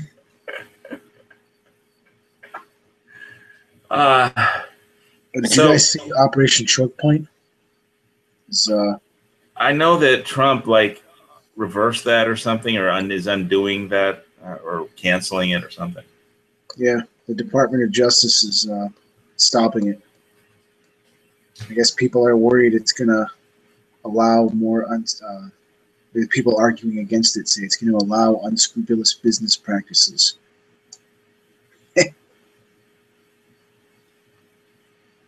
Obviously, they're referring to predatory lending and gun shops. So, predatory lending to if people want a loan to buy a gun or something. No, somebody from Mexico, a Mexican cartel wants a loan. They don't need a loan if they're in a Mexican cartel. They got money up the wazoo. They've got too much money that they're trying to sneak it across the border out of the country. It mainly, as far as I know, I haven't read up on it lately, but it mainly refers to stopping payday loan services from keeping people in a perpetual debt. So it stops banks that are federally insured from lending to them, but it also opposed to our entire country. China, it's not just the U.S. that has a debt problem. China's corporations have $40 trillion in debt, corporate debt. That's twice as big as the U.S. national debt. And China is in big trouble if all their corporations go bust. They can pay it off the same way we will, just print more paper. But it's not the government that has the problem in China. It's all the corporations. It's corporate. All the business all have the problem. It's not the government. It's the government that has a problem, because if all the businesses go bust all at once, then they'll have a problem. But it'll be a $40 trillion corporate debt problem. Isn't China known for ignoring stuff like that and not giving a shit? And I know with their Bitcoin to the moon, baby. Bitcoin is either if Bitcoin the Chinese is either companies Skynet go out or of business. If the Chinese companies go out of business, more people will buy American. That's all. Yeah, right. I'm sure everybody will run down to get a job for $2 a month, assembling Apple iPhones. No, what I'm saying is, if the Chinese companies go out of business and they're not shipping us their garbage, then we have no choice but to buy quality American-made products.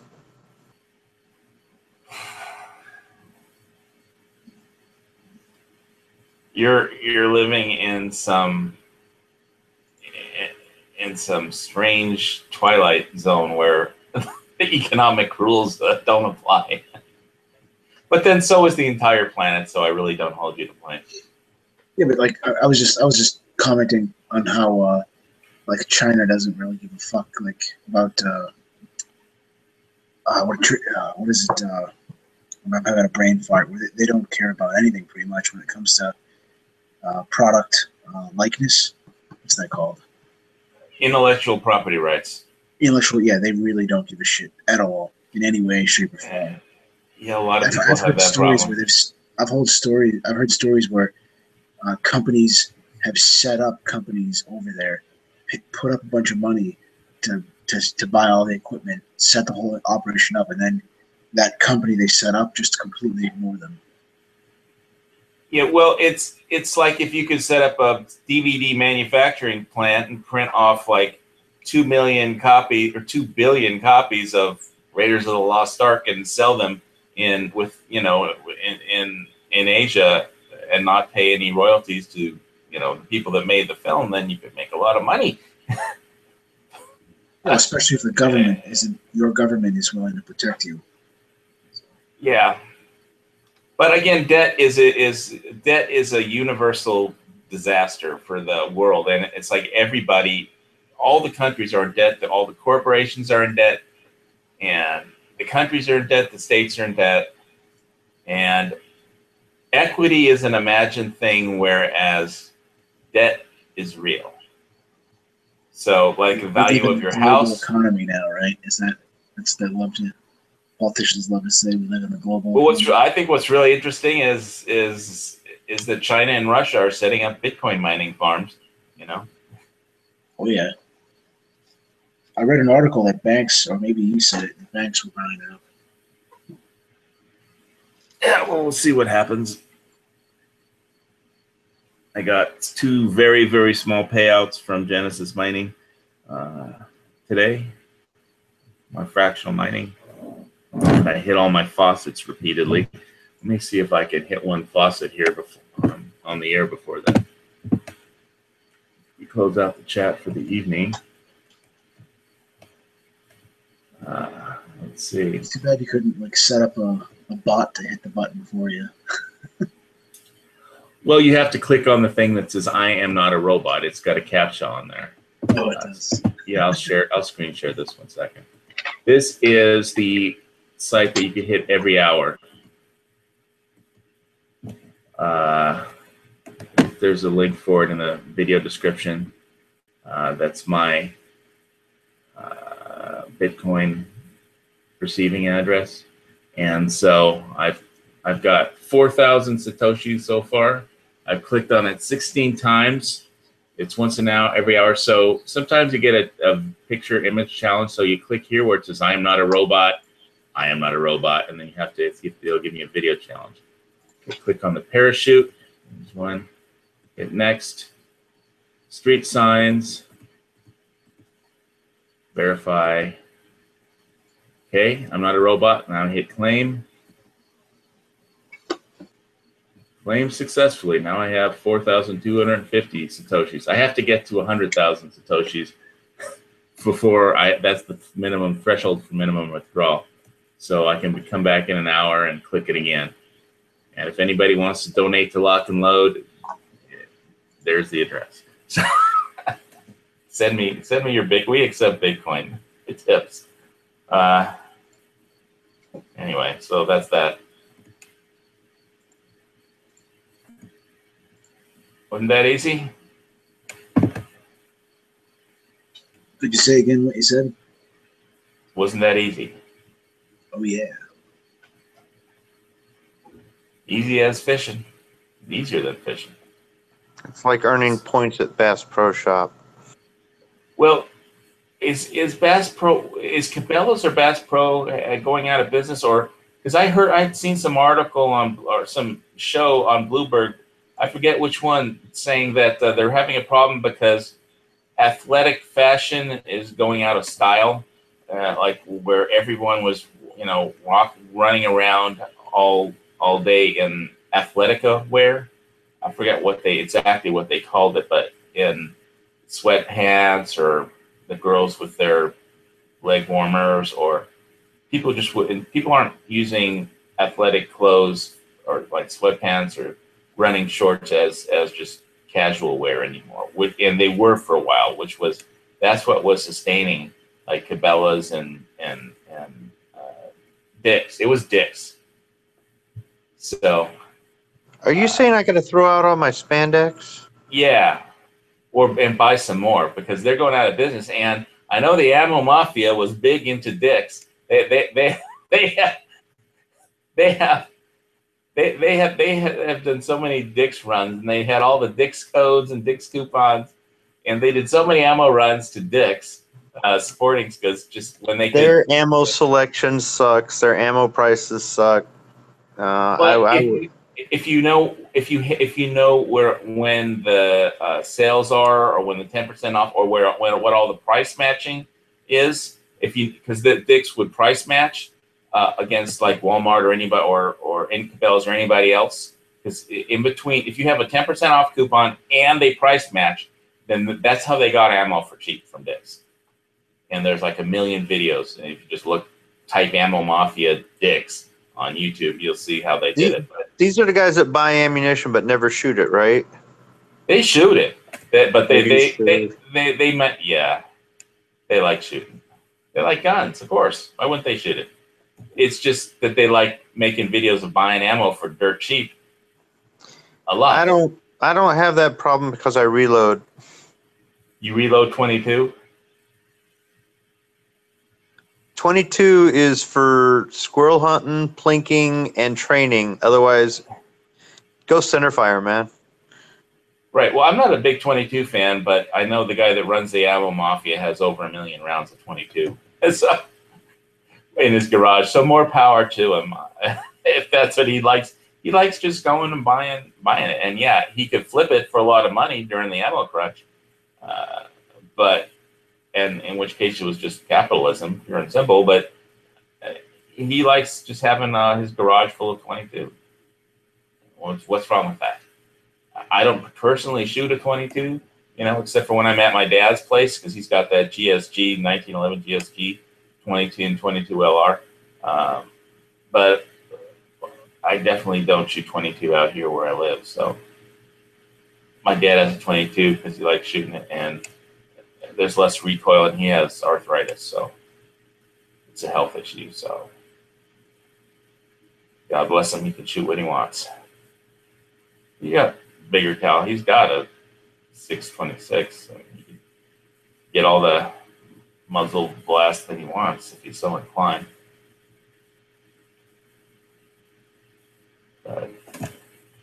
So where has Dusty been? He was. Jared was saying he was on the Daily Gun Show, which I missed. Probably slept through the Daily Gun Show this morning. He sent me a text, let me know that he was he's tired from working on something today, so it's hard saying. I don't know if he was doing yard work or repairing something or working out in the field or what was going on. Yeah, I know he said his crops are all planted. Yeah, no, they're all planted, but I don't know if he has to follow up with anything after he puts insecticide on them or what. I kind of just glanced at his text. I was driving, so I couldn't respond or anything, so I didn't catch the Daily Gun Show. He said that a gun store that I had taken pictures of was the gun shop of the day, so I'll have to check it out later. I was taking pictures of a gun range in Scottsbluff, Nebraska today to submit to Daily Gun Show. Is that the one that you submitted before you were telling me about the other day after Oiley's chat? Maybe, probably. I don't know. I've submitted a bunch lately, so I'm losing count. I hope somebody buys the local gun shop if the owner is going to close, if he doesn't, here in Kona. It's nice to have a gun shop with ammo around. Not have to drive all the way over to the other side of the island to buy ammo. That'll suck. Getting an FFL and all that stuff is a hassle, though, so it's not an enticing business. Where is... Can't you have it shipped in? On an airplane, you have to deal with TSA hazmat charges. It's ridiculously. It'll cost triple the cost of the ammo. And the only way people buy it here, the gun shops buy it here, is they buy a whole pallet of it and put it on a ship, which still costs more because of the Jones Act, with regard to port-to-port shipping having to be done on a U.S. built and manned ship, which there are like 2 of in the whole country or on the whole planet. So it costs a lot more to do that. But the only way it's economically feasible is if you buy a pallet full of it, basically, and ship a whole pallet on a boat. Yeah, a pallet of 9mm last time I checked was running $21,000. I can't remember how many rounds it was, but. Yeah, I've got a couple of 1,000 rounds of 9mm, and hopefully I won't ever need that much. I didn't reload it. I just bought it by the case. It's not that expensive because they did buy that much. There was a whole issue where the local gun shop and the gun shop on the Hilo side had some dispute over who was paying the taxes on when they shipped it in on it, and they had a dispute, and so it became even more difficult than it already was because they used to split the shipping costs on a pallet and not have to buy a whole full pallet of ammo, and now they have over now since they're mad at each other, the Hilo gun shop and the Kona gun shop, then they have to, pay full price for shipping. So I think one gun shop stuck the other gun shop with the taxes or something. So I figured out what shotgun that my dad gave me. I just looked it up real quick. It's a model 69 RXL. it's a pump, so you can't spin cock it. Yeah.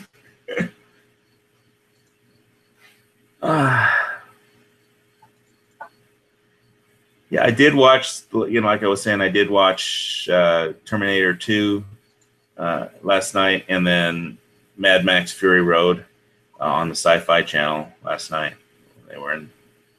It's a good apocalyptic movie double feature. Because the world, in both cases, it's, the aftermath of a nuclear war.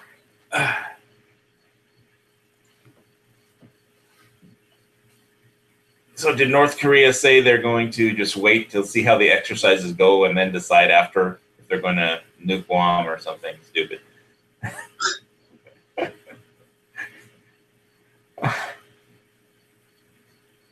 Yikes. Yeah. Well. So if you're from Guam, are you like a Guamanian or a Guamese or? No, I actually did have to call the post office and deal with that one time because when I was buying ammo, I had, when we still had a Sports Authority, I went to Gift Card Granny and got a 10%, or I got a prepaid ammo card at a discount. So like I bought $100 ammo card for like $80 or something. But the post office, they sent, the company didn't do anything wrong. They mailed it to me, but the post office in Honolulu, the sorting office, the machine for Honolulu sorting is right over the machine for Guam. And my gift card letter fell out of the first machine into the Guam machine, and my mail ended up in Guam. And I had to actually call the Guam post office, who never picks up the phone, by the way. And the Guam is on the other side of the international date line. And if anybody remembers the scene from Tora Tora Tora, where on the Japanese aircraft carrier, where the one Japanese cook is explaining to the cook, why are we worried about bombing the America if we bomb today or tomorrow? Because we can't bomb today. The bombs, if they shoot at us with torpedoes today or yesterday, they won't hit us by tomorrow or something. Because of the international date line. And it's actually named after a local native tribe.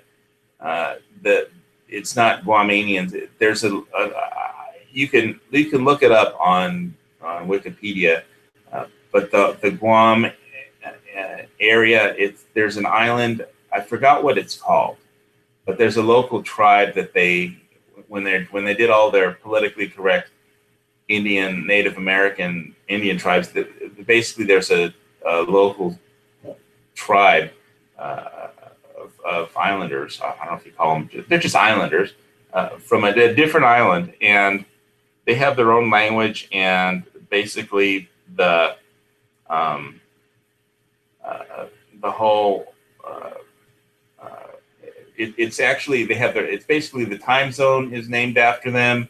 The language is named after them, and the territory is almost named after them. I mean, it's called Guam, but if you look it up, you'll see who it is. I can't, for the life of me, remember the name of the islander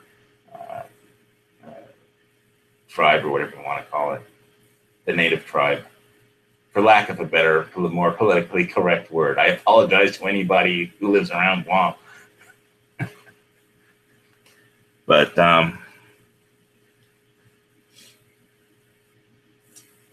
there's some official act of Congress that designated it, the name of that particular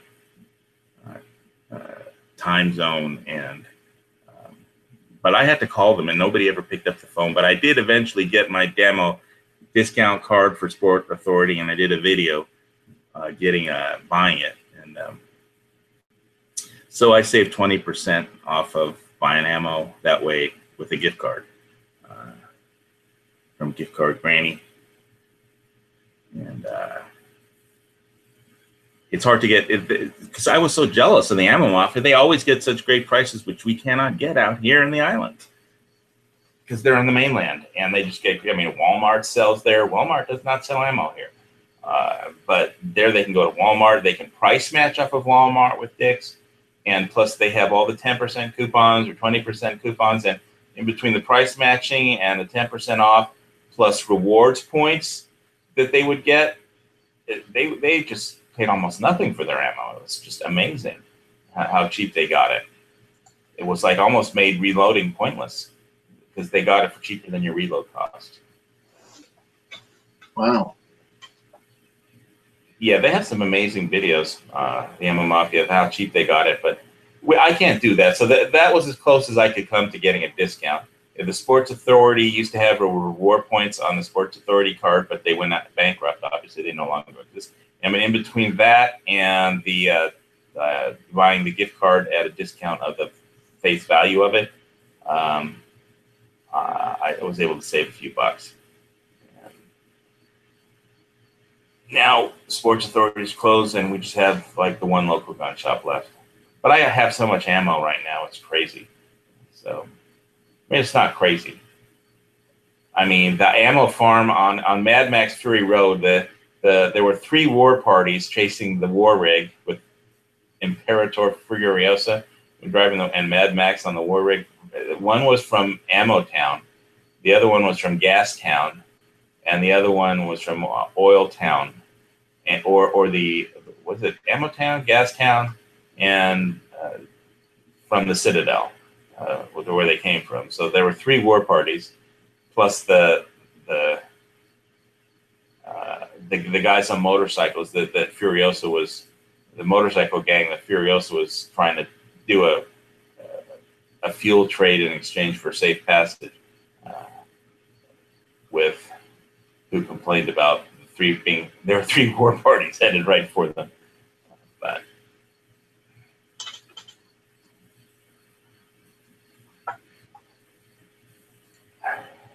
And then they had that SKS with the scope and the sun shade on the scope that looked pretty cool. And of course, the Glock 17 and the Beretta, they were shooting out of the truck cab of the truck.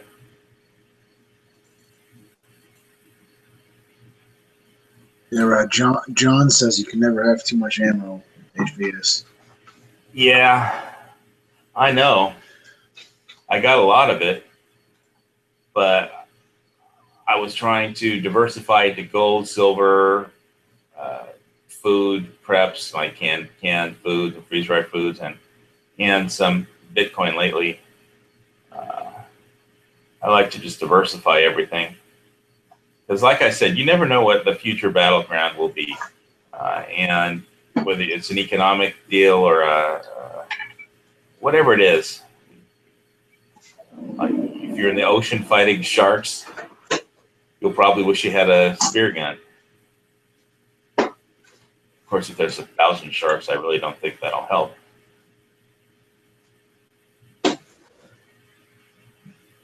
Oh, sorry, I forgot to mute my mic. I was just closing. When you were in the Navy, Squid, did you ever worry about sharks? I wasn't in the Navy. Well, you were on naval vessels. I mean, yeah, you were in the Marines, but you were on a naval vessel. So that's as close to being in the Navy as you can be. If you're on the damn ship, a naval vessel, it doesn't matter. I mean, I guess it matters, but if you're in the water, you're in the water. Did you ever worry about sharks? Well, I knew they were following the ship because they ate our trash and we threw it overboard. But no, I really didn't think much about it.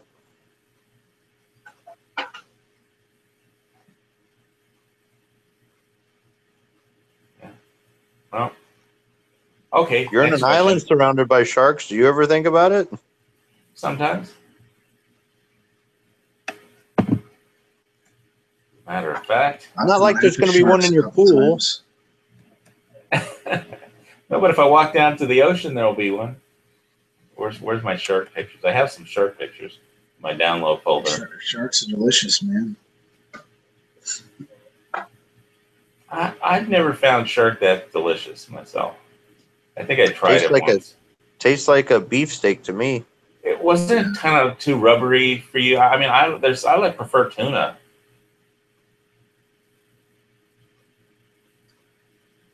Well, I mean, it depends how big the shark is. I mean, I think the sand shark isn't as good as some of the larger sharks, but I mean, you know, they're a dime a dozen when they're biting.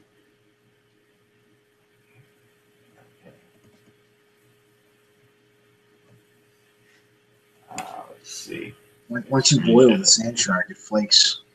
And it's not rubbery anymore, but you know, you gotta be careful. It depends if you fillet them right away. If you don't fillet them right away, they'll piss through their skin. And you gotta boil the meat first before you cook it. There's some shark pictures. Yeah, I wouldn't want to be into the ocean with one of those nearby.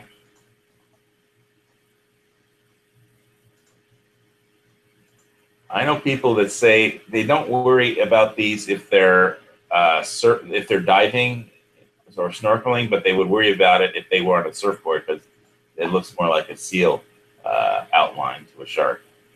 But I'm scared of when I was in the ocean around Hawaii. I'm scared of manta rays. So even though they're manta rays are harmless. Yeah, I know they are, but they're these big. If you've ever been in the water where this big, gigantic, 20-foot long, wide bat wing starts flying right at you, scary as shit. And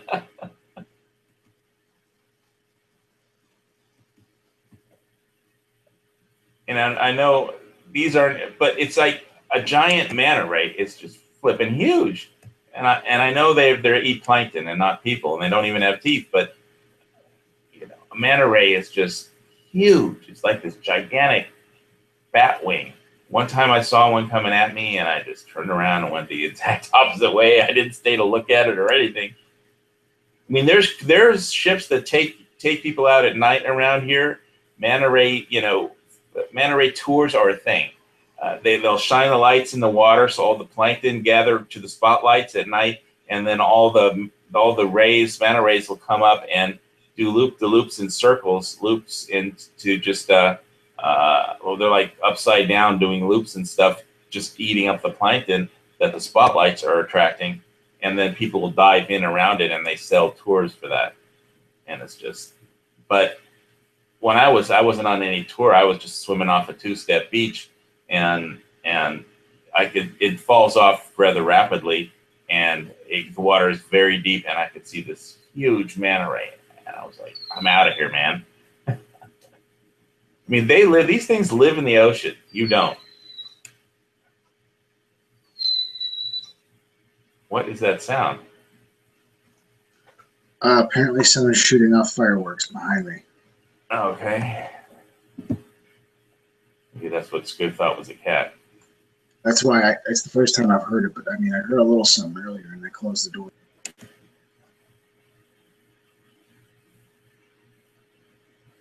Of course, I got scared by a turtle once. So when I was snorkeling off of Kapoho, and where the freshwater underground rivers intersect with the salt seawater, it's so murky you can't see more than a foot in front of you. And I was swimming off I don't know, within 10 yards of the shoreline, and this gigantic turtle popped up out of the gray murkiness in front of me, like 1 foot away. And the thing was so big, I almost had a heart attack right then and there. Because you're just minding your own business, and all of a sudden this gigantic turtle reptilian face appears like a foot away from you. It's like, what the fuck?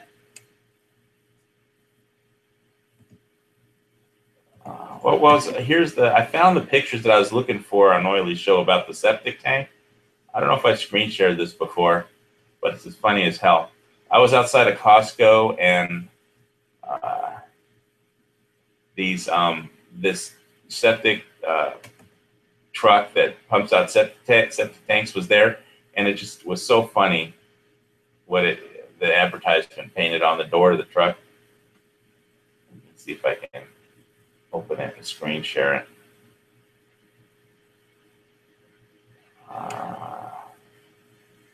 Here it is. Septic 1. I had to rename them, find them.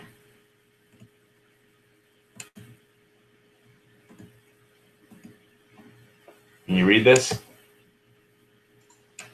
Yep. Sweetwater 2, we'll take your crap. Can you see the two pictures I just posted in the group chat? No, let me. I've got the screen share thing up with me. All right, let me just finish screen sharing this, and I'll have a look. All right, I can get to that. Did you post it in the gun channel side? No, but I will. Or on the internal? It's on the internal. The internal. All right. Drive, Google, open. All right, and then the window. Google Drive. Oh, that's a shark's head. Somebody chopped off a shark head. That was the last shark we caught. Why were you fishing for sharks? Why not? That was a 2-day overnighter. Oh. Well, I think the reason not to fish for sharks is humans kill a lot more sharks than sharks. It's except for the Indianapolis. As a general rule, humans kill a lot more sharks than sharks kill humans. And when people just get them for shark fin soup, they just cut off the fin and throw away the rest of the animal. That's just wrong. But the guy whose rod got the hit was Portuguese, and he was using every part of it. We got really mad at him because they gutted it right away. We wanted to get it weighed first, but he didn't. He's planning on eating every bit of it. Okay, well, if it's food and somebody eats it, then it's fair catch. Yeah.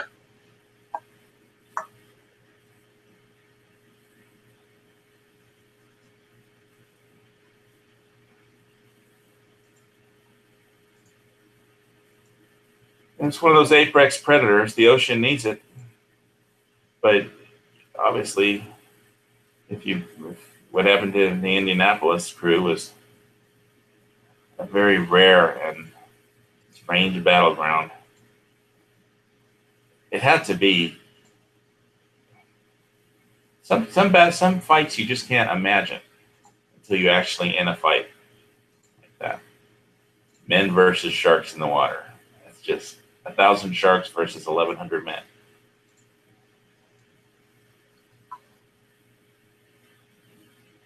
But mostly that kind of thing don't happen because we don't live there.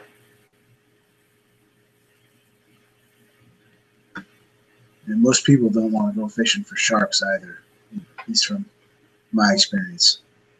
Yeah, we have a big blue marlin festival out here once a year, marlin competition, sailfish competition. It's a big economic event for the island. Fishers come out and go fishing for sailfish, and it's a competition. That's cool. Those are always fun.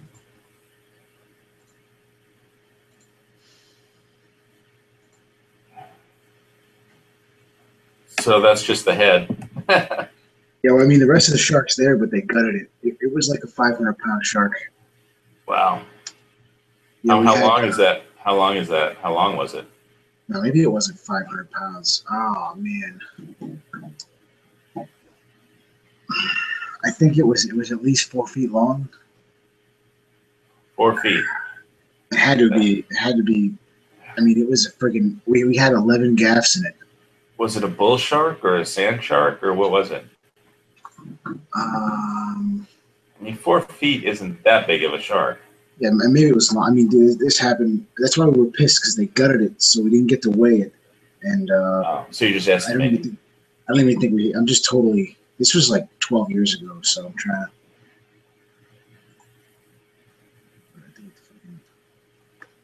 Let me find that junk.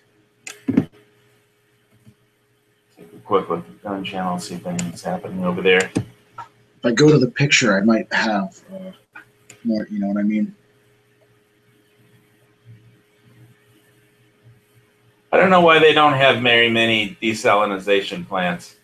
I think it's because we don't need them. Hawaii has a huge. It's not that there's no water. The aquifers have plenty of water. The trade winds bring tons of rainfall. I mean, on the other side of the island, it drops like 4 inches in an hour, or 6 inches in an hour. There's a ton of water underground in the aquifers, the underground rivers that run through the rock, the volcanic rock. And the problem is that it's 2,000 feet underneath hard lava rock, volcanic lava rock. So when they dig it, they've dug these aquifers that are 2,000 feet or 1,900 feet straight down, something like that. And then they need a well motor with a certain amount of power. But it's not that there's no water. We don't need to desalinize the water. We just need to pump up the water in the that's in the aquifers. And if all the well engines die at the same time, you need an HVS challenge coin. I think I'll call Billy Barron and see what's up with our logo. He's supposed to be working on a logo for Hawaii Volcano Squad. Some kind of patch. I just found a better picture of that right after we got her in the boat. Okay. I just shared it on in the internal and on gun channels. All right, I was looking at something else. Let me open that one. All right, I'm seeing somebody's foot up behind the left flipper.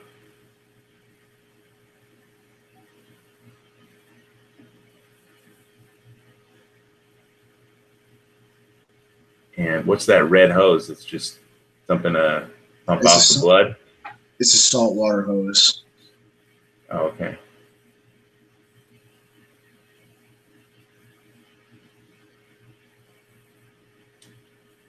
Well, I guess somebody's going to eat a lot of shark. It looks like a big one. But it doesn't look that long. Yeah. It looks like maybe 6 feet, 7 feet. I can't tell for sure. Yeah, we used like every gaff on the boat, and we threw a rope around its tail fin and had 5 guys in the top deck bringing the tail fin up. Yeah, well, I'm sure it could do a lot of damage if you're dick around with the thing, so you don't want it biting anybody.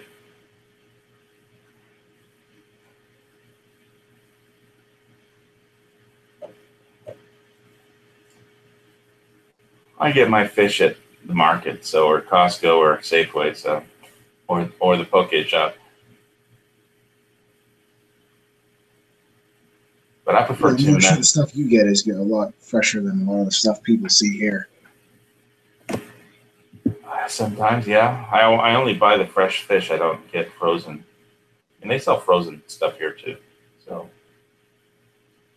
and I get those Alaskan salmon burgers at Costco, the wild caught flash frozen salmon burgers that they sell, just because they're healthy and it's convenient. You know, you throw them in a pan and put them on a bun and put some pickles and lettuce, and you got a salad, or you got a salmon burger.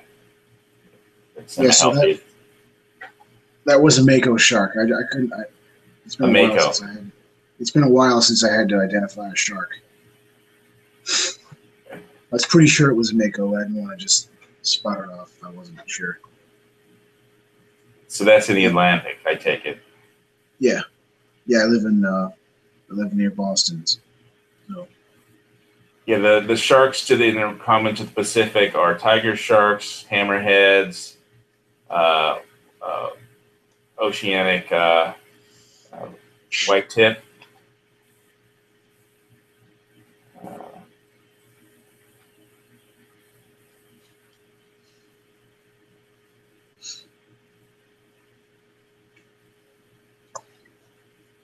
I remember they gave me, I think they gave me a couple steaks from it, and all I remember was absolutely delicious.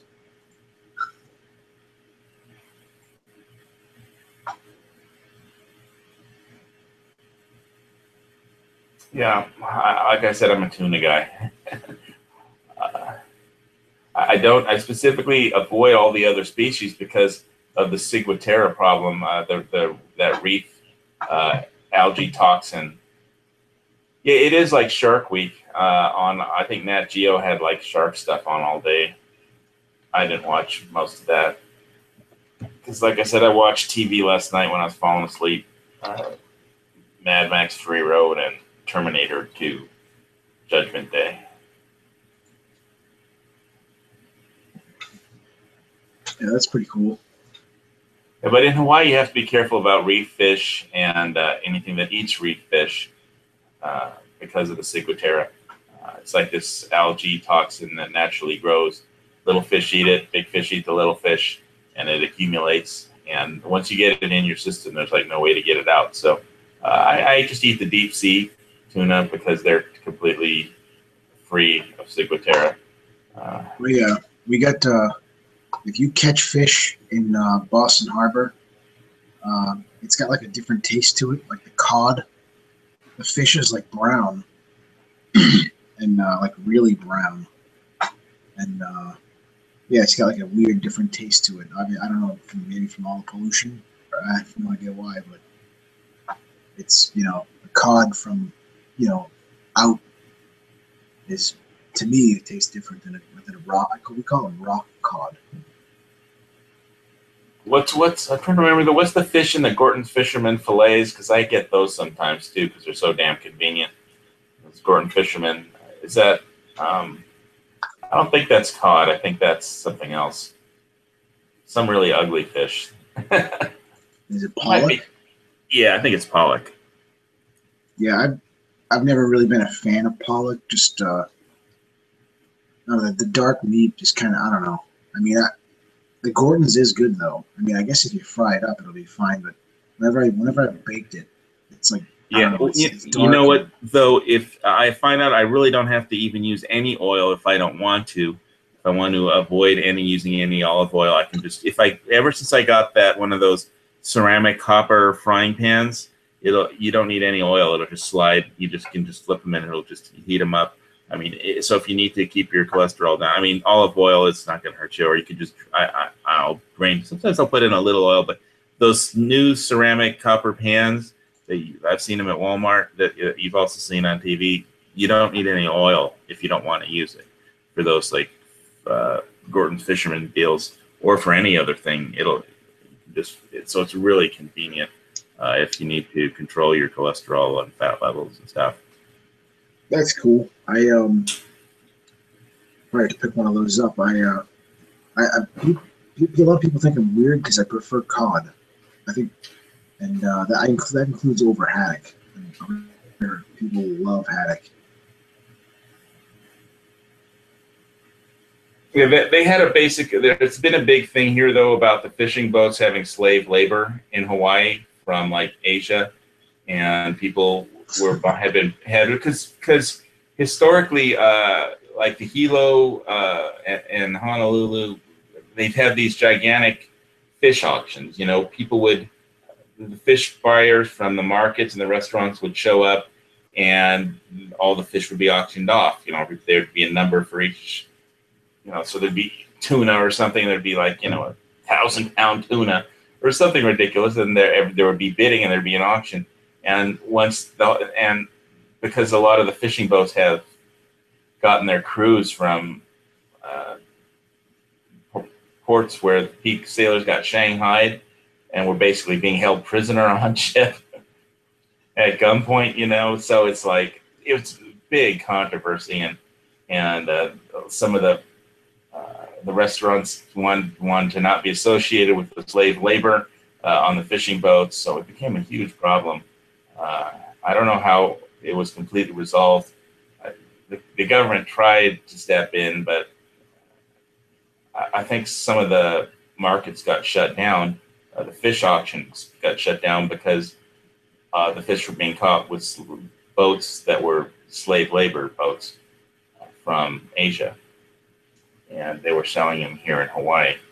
The fish that the slave boats caught, and the boats would dock in Honolulu, and it's like they wouldn't let the sailors, the fishermen, off the boat because they were afraid they'd run away and they'd lose their free labor.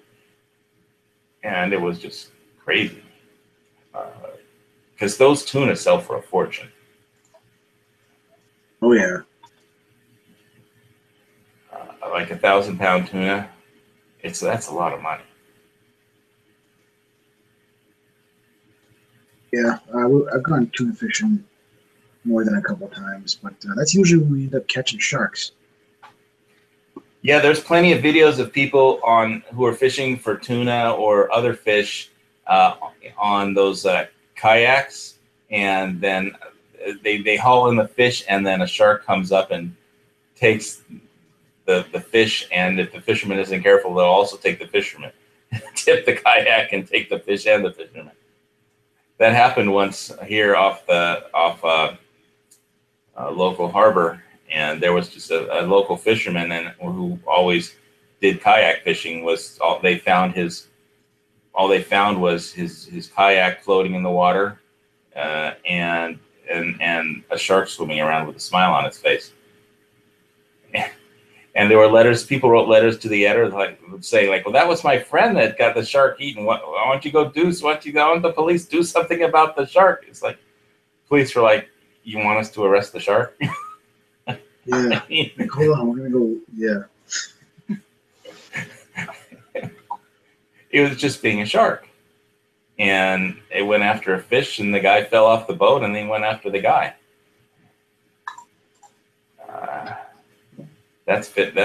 It's nature, and it's like a Hawaiian. There's a whole Hawaiian thing about the spirits of sharks and stuff like that. Probably research it if you're interested in Hawaiian superstition about sharks. But yeah, sharks have pissed me off a couple times. Sometimes when you're pulling a fish up, they'll eat the fish.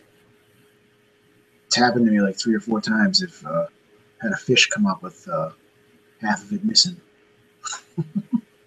yeah, there's some videos on YouTube where this fisherman is like, "Oh, look at this great fish I got," and he's holding up the fish, and the shark just comes, takes it right out of his hand. But like I said, you have to respect nature around here, or it will kill you. So it's just one of those lessons you learn if you're in Hawaii long enough. Oh yeah. Well, anyway, don't fuck with rogue waves. They come out. I mean, I've spent a lot of my life on a boat. When they were like rogue waves, I was like, where?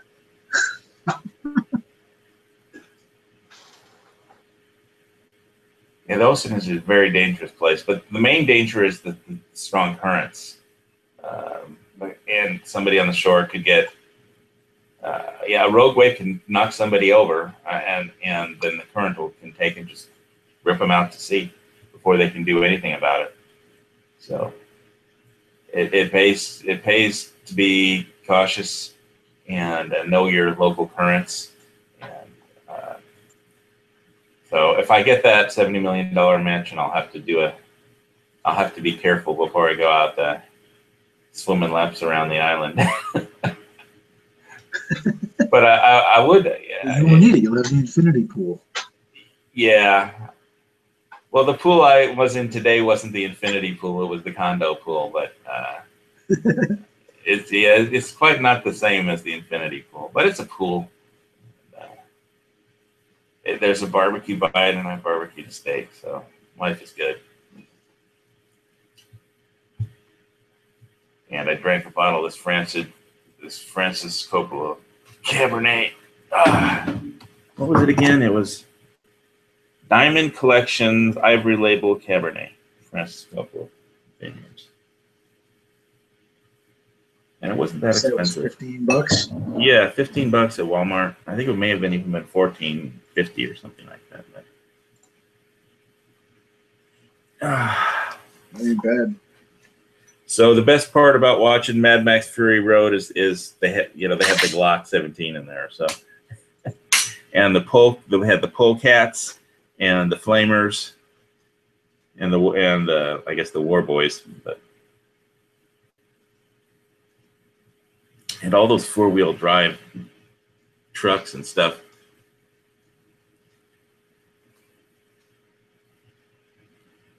And all that sand. They shot that in Namibia. It's another place where nature will kill you if you're not careful.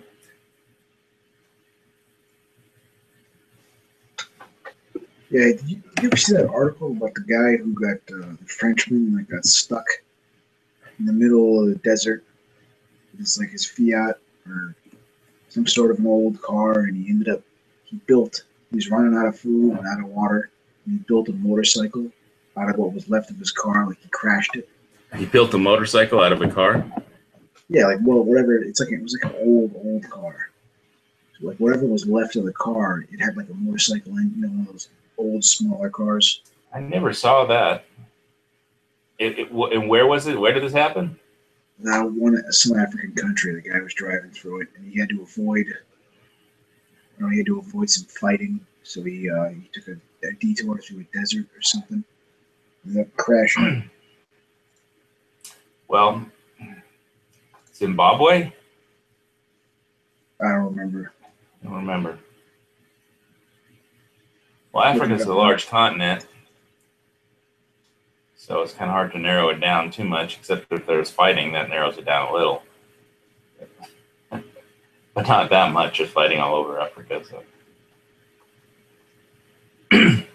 French electrician stranded in Morocco desert. He builds his wrecked car as a motorbike. If I remember correctly, he got fined by the police.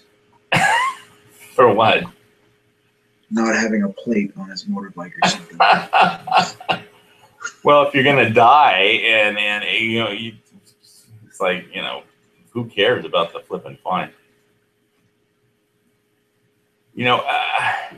That was what was so funny. And like today, somebody on like Big Island Video was like complaining that the state of Hawaii, unless you believe in that might makes right and genocide, unless you believe in genocide and might makes right, then the state of Hawaii isn't actually a real state. And then just a few posts later, he's saying that, well, basically he's like threatening race-based violence against anybody that, thinks Hawaii is actually a state. And so I said, well, you probably shouldn't go threatening people. I mean, what if they're like an NRA member? Then you'll be in big trouble. And then he posted in the very next post about, oh, well, Hawaii has some of the toughest gun laws in the nation. I said, so wait, just like 2 posts ago, I'm thinking 2 posts ago, you just said that this Hawaii isn't really a state. And now you're telling me that their gun control laws will somehow, of the state that you think doesn't exist, will somehow protect you. if you want to beat the shit out of any non-Hawaiian for calling it's like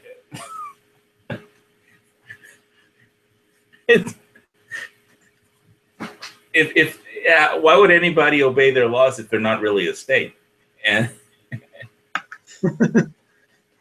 not to mention one of those guys who likes flying the flag upside down, the state flag. Yeah, there's a lot of that Hawaiian national kingdom. Hawaii is not a state, national Hawaiian sovereignty activists. But it just made no sense for him to say that Hawaii is not a real state. However, I don't need to fear people with guns because Hawaii state has gun control laws. So If you start beating the shit out of somebody and start ranting and raving about Hawaiian sovereignty and then beat the shit out of somebody, they might pull a gun on you, you know, whether or not there's any gun control laws. I mean, they have laws against murder, but over the last, in every state in America, but people still get killed, you know. Oh, yeah. Anyway. It just seemed very odd that he would complain about Hawaii not being a real state and because might doesn't make right. I was like, have you studied history? Might has made right since the dawn of civilization. And then he started bitching and moaning and calling me a dumb, stupid Howley and all that shit. Oh yeah, Whatever. One of my battle buddies in my platoon, he used to love. I think he used to do some drugs, maybe like, I don't know, cocaine or something. He used to go do cocaine, and he would go find a bar that had a bunch of those guys in it. And he would fight as many as he could. He used to do it like every weekend. I don't know. That's Hawaiian style. That's Hawaiian style. Just go out getting fist fights, you know, and no weapons. But I'm too old for that shit.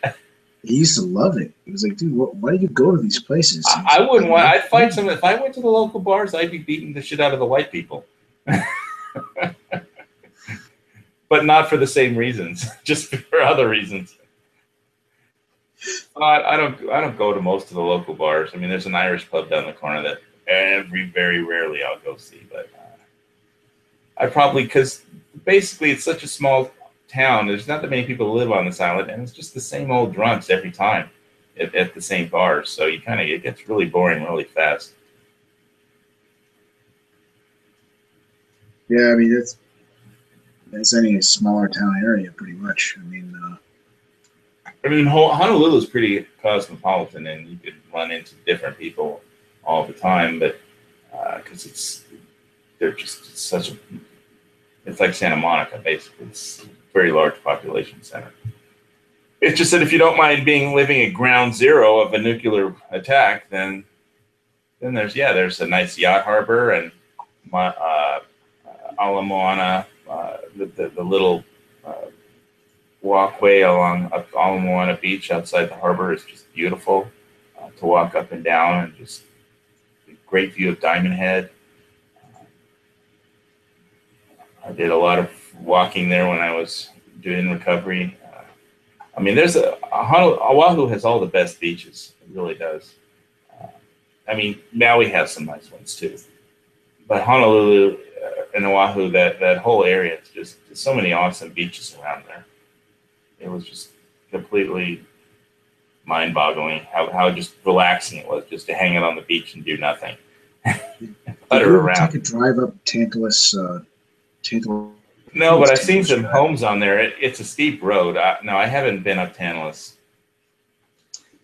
Round Top. Oh, it's beautiful. I drove up and down it a bunch of times. I think you get sick almost if you did 30 miles an hour up and down, and you'd be like. Yeah, there's these hiking trails that you can see on YouTube of people hiking up along the ridges of these mountains where it's like a sheer 5,000-foot drop off either side, and the trail's only like 1 foot wide.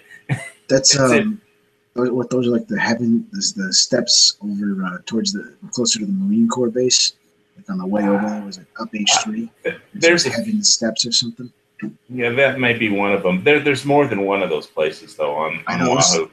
Those freak me out. I'm not used to seeing mountains that look like that.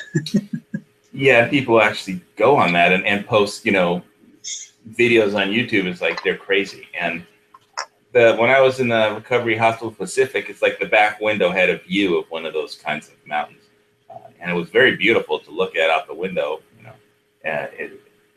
But the Recovery Hospital Pacific has a very nice view of all the mountains.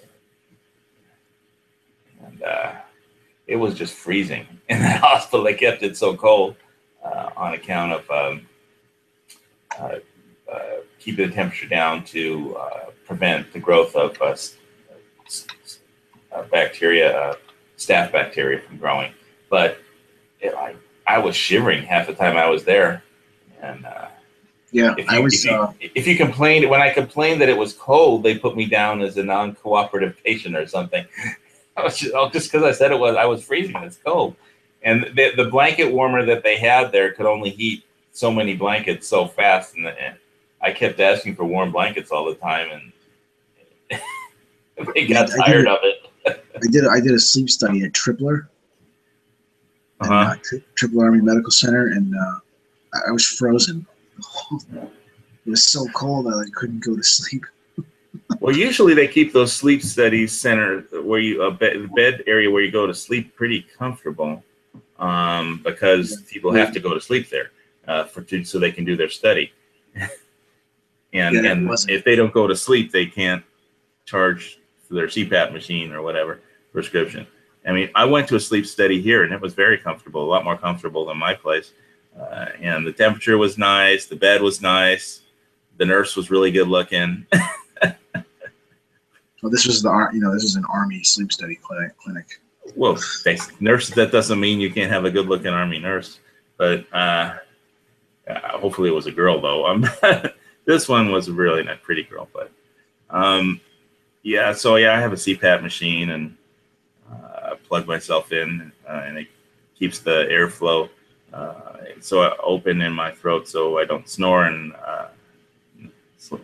it knocked out my sleep apnea, so I could sleep at night for a long length of time, which I wasn't doing before, which was one of the many problems I had. So, but I did a sleep study. What caused you to? Did you have sleep apnea? Was that your?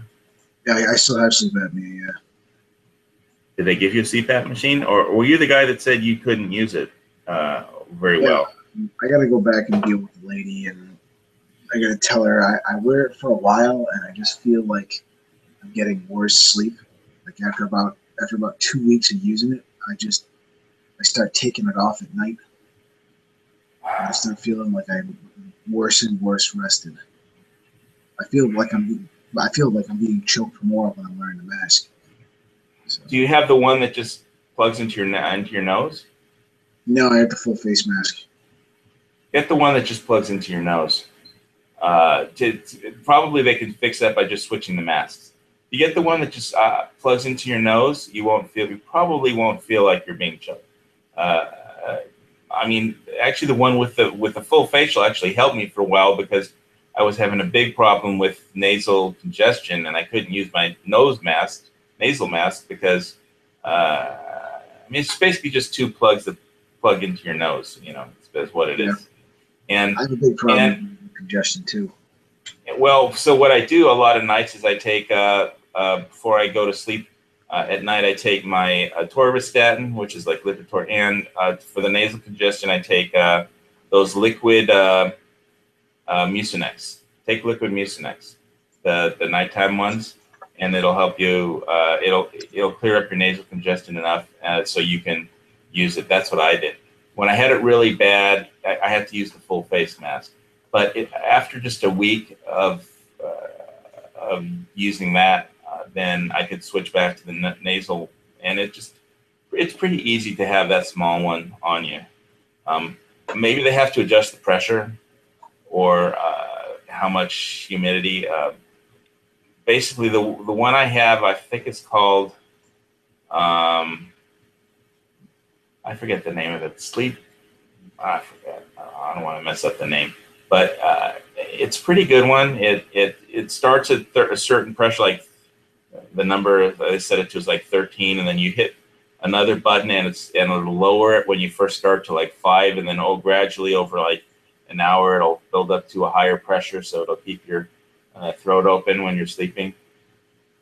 And once I fall asleep, so I take the Mucinex, the atorvastatin for cholesterol and control, and trazodone. So the trazodone knocks me out. Once I'm asleep, generally I'll stay asleep for at least 5 or 6 hours. And before, considering sometimes I would just stare at the ceiling and not even be able to fall asleep, it was a major improvement. And I find out that although I might attempt and like to stay asleep or try and sleep without it, I know that I will actually sleep longer if I wear the mask. just through experience, I've learned that. Although it feels like I don't want this mask on, blah, blah, blah, blah. I feel like Darth Vader. But the actual result was, yeah, I was asleep. I could see the printout from the computer, and I just could see by the time I went to sleep and when I woke up that I was actually sleeping. So I changed. If I don't use the mask, I'll sleep for 1 or 2 hours, and then I'll wake up, and that'll be it.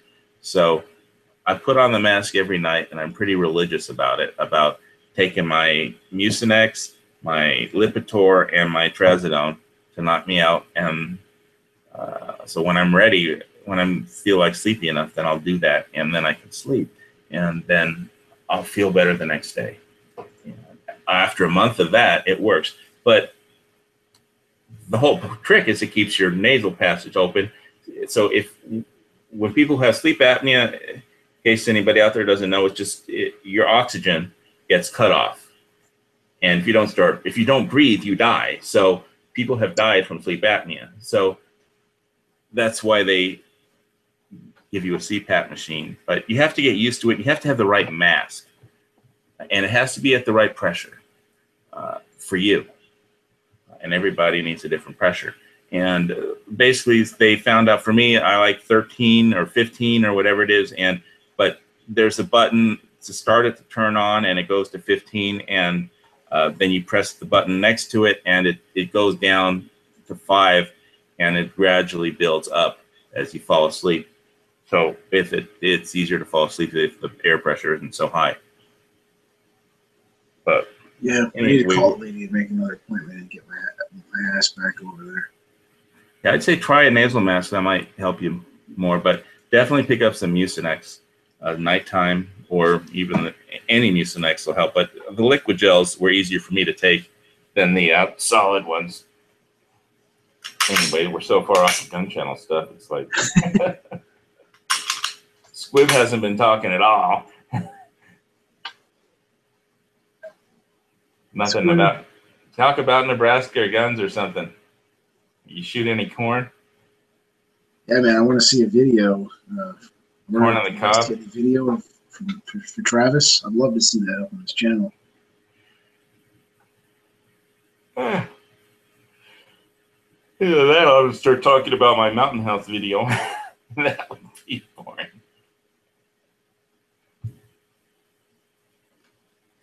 And you want to... I'll look in the external.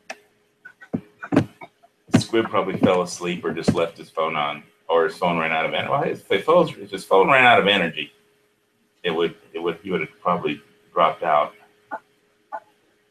Maybe he has his laptop if he's in the hotel. I don't know. Let's see if anybody's in the external. And here's the Sweetwater. We'll take your crap picture. We have someone in the YouTube's Kevin Smith said Jesus is the baby killer. I didn't delete it because I don't know. It's probably just a troll, a fake name. I didn't bring my troll spray with me today, but yeah, that's what he believes. Then yeah, sure, whatever. John needs 2 front pillows. He wants to know if you said a nasal or an anal mask. Who asked that? John. Nasal, Nasal. Your mind's in the gutter. Your mind's below the gutter. And he says, please talk about Bitcoin. Please talk about Bitcoin. Look, there's already free Bitcoin links, free Bitcoin faucet links in the video description on YouTube side. So other than go to exodus.io and download a free wallet, get an address, and go to the faucets and get free Bitcoin. It's all free. Go get it. What more do you want me to say?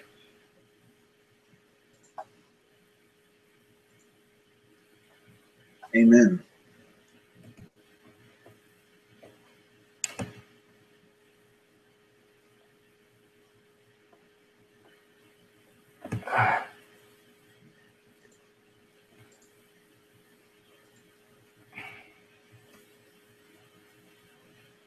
Yeah, I saw your response to Kevin on the YouTube side. But I think people should respect each other's religions. We got enough problems in this country without starting religious wars. We already got all kinds of bullshit going on. I mean, that's what only thing I wanted to say about everybody on gun channels that runs a chat making a chat about Charlottesville. It's bait. That whole Charlottesville thing I was saying in the pre-chat, it's bait. They want you to talk about anything except what we actually want to get done, why we voted for Trump. Americans voted for Trump because they wanted to get some shit done. And they don't want any of that Trump agenda to stuff.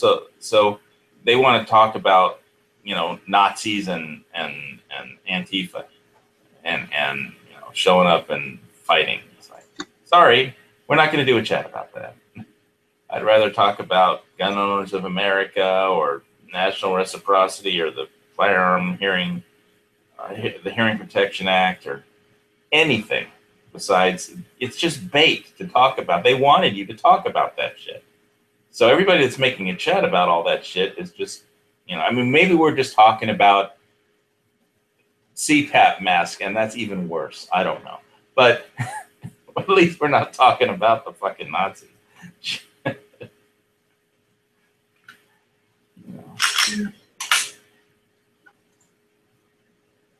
Yeah, I was just saying to John that I didn't engage the troll because, he came in. Yeah, you don't feed the trolls. Don't feed the trolls. Yeah, I didn't block it. I didn't even respond because apparently he's gone. So yeah, it works. It's not like it wouldn't be funny to see him log into like 1,000 different accounts within 5 minutes just to try to get a rise out of somebody. Yeah, it's just that we don't care. We really don't care.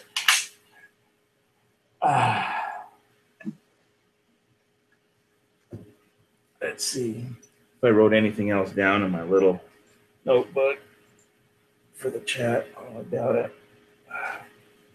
This pen get here. It's the most messy broadcast room in the planet. Send us Bitcoin because we need to clean this place up. The address is in the video description. All right, I already said sometimes the shark would go away, sometimes he wouldn't go away, right? I already read the line about 1,100 men in the water and 316 came out, about the Indianapolis. I already talked about Jaws.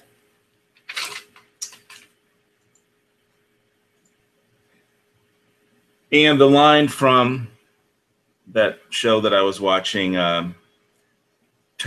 Washington Spies, that I liked so much, George Washington's last line in that show on American Movie Classics channel. And I quote, "Our country owes its life to heroes whose names it will never know." Unquote. Yeah, so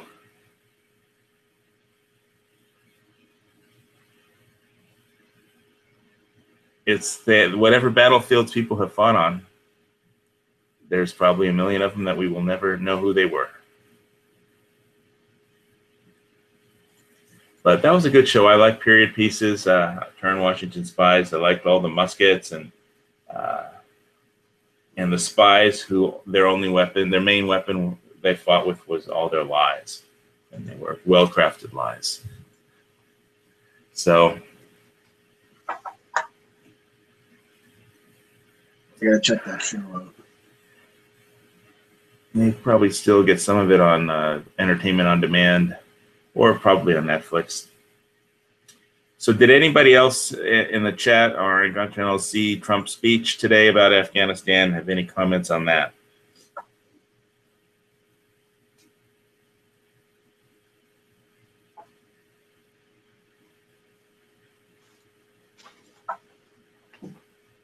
I'm just waiting to see if John's going to reply. Yeah. Oh.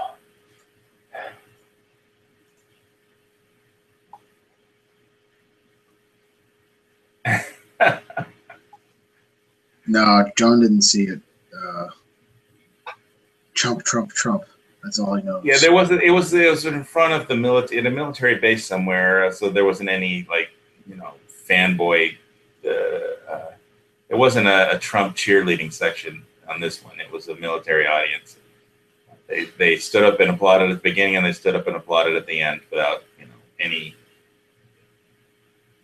political exaltations or anything like that. It was just the president talking about the military policy in Afghanistan for the most part.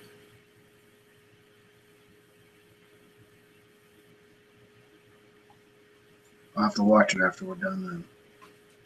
Yeah, it was about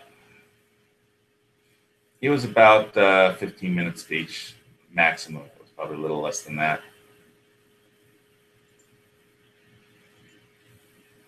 There was a pretty interesting meme. I was looking through memes, and there was a picture of two coat hooks in a closet. It was a metal coat hook, and it had two metal arms. And somebody had written in lipstick around this clothes hook, "Drunk octopus wants to fight with you." You look at it, and that does kind of look like a drunk octopus. But you have to be drunk to think of it. And it was just so funny. Let me try to find it. It was like, I'm trying to remember the meme. What was I looking for memes for? I don't know, probably something in West Hawaii today. I think when that last well went down in Hawaii, I posted I posted all the panic button memes that I have. Where's my panic button pictures? I was looking for memes too. Let's see, P for panic. So where's my panic? Oh, there's one. Yeah, there they both are. I spend a lot of my time fooling around with memes, and I make not a lot of memes, but I make a couple memes every once in a while. Let's see if I can get this panic one. You see that? Yes. Yeah, that's a good one. I like it. So I posted that one in the local paper in the section about the last well breaking down. I mean, it's like one day they drop a well motor, a brand new well motor down a 2,000-foot hole, and the day after that, another motor that they got in just doesn't work at all. So let me see if I can find the next picture. I can just click on the next button; it'll be there. Yeah, here's the next one. Panic now.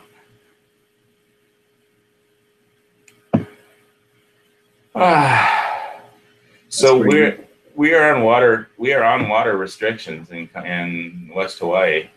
No irrigation, no unnecessary car washing.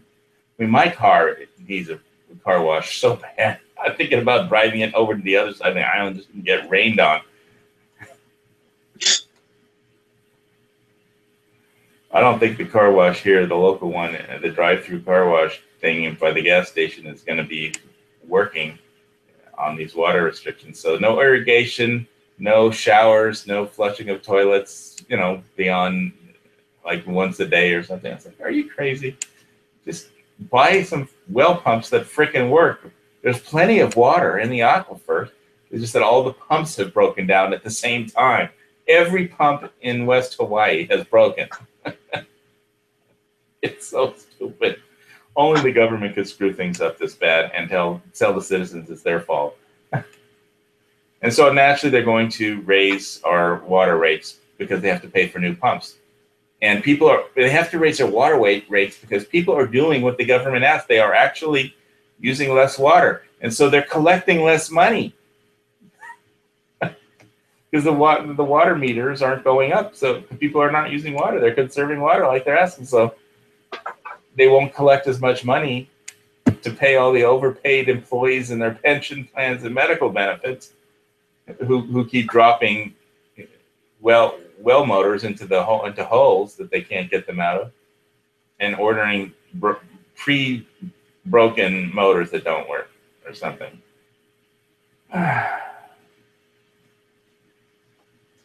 So, I mean, the economy, the shit hasn't hit the fan yet, but we're dropping into a hole in Hawaii. Gotta hope that those scientists working on that that graphene water purifier can hurry up. I hope the aliens invade and take over the telescope construction here.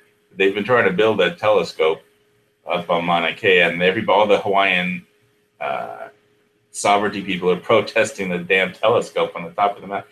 It's like $1 billion for the economy if they build that telescope, and they're like protesting up on a mountain where nobody ever goes, saying the rocks up there are sacred. But nobody even went up there until they built telescopes up there, ever. It's like idiotic.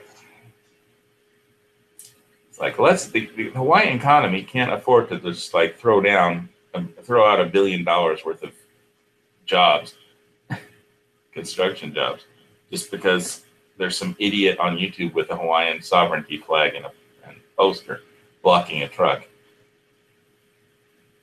I mean, this economy is so screwed up in Hawaii, it's beyond belief. But you know, China has its own problems. U.S. has its own problems. The debt ceiling is in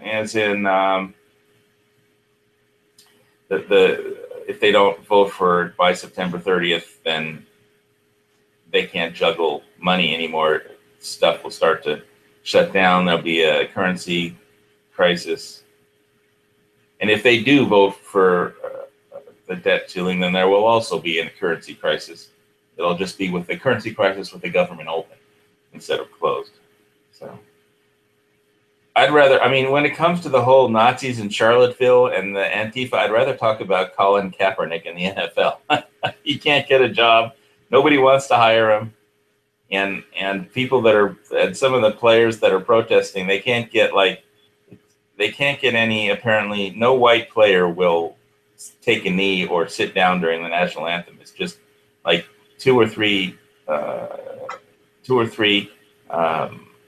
black guys, I guess, that are standing with Colin Kaepernick, or not standing with Colin Kaepernick, by standing with him by not standing. Doesn't make any sense. Yeah, people, it's like the worst possible protest you could possibly do. I mean, if he wanted to say everything that's wrong about America, then just, if you're the quarterback of an NFL team, you could just go right onto ESPN or CBS or any station, and they'll listen to what you have to say and put it on the air. But if you're just going to take a knee during the national anthem, that just pisses everybody off, and nobody knows why you're doing it, except you just pissed everybody in America off, and nobody wants to know why you're doing it. Well, somebody told me that they thought he was a pretty avid football player, watcher. Someone who likes football a lot. He said that he only took a knee because he was trying to avoid re-injuring himself, and that he just played it off like it was social justice. During the national anthem, that's such bullshit. Like, I don't know. That's what the guy said. Well, if you get drunk enough in a sports bar, you can justify anything, I suppose. Yeah.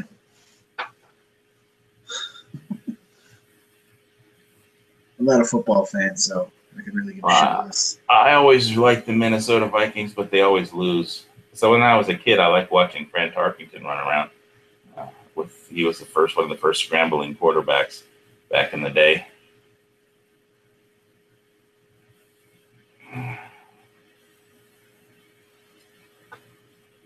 All right. Well, it's football. My mom loves football. My brother loves football. It just never really did much for me. Yeah, I was a Pop Warner player when I was a kid. Whatever. Yeah, me too.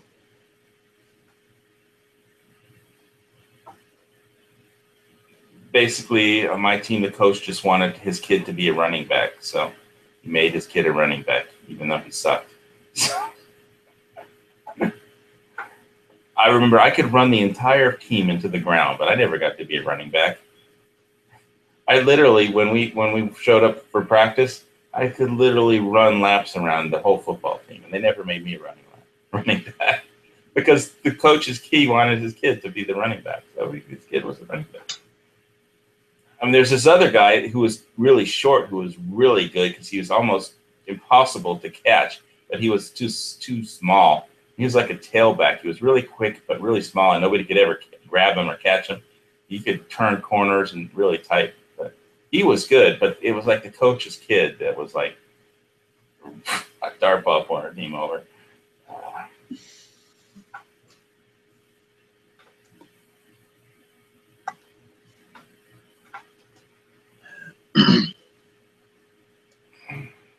That's what John's saying. Not into sports unless it involves female and any kind of sauce or cream. Female sports.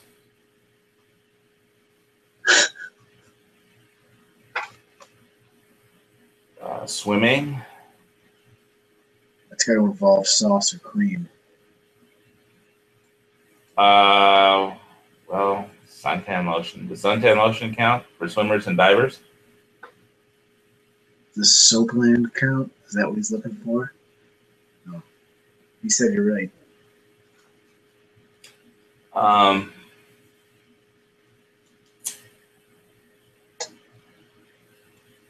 don't know.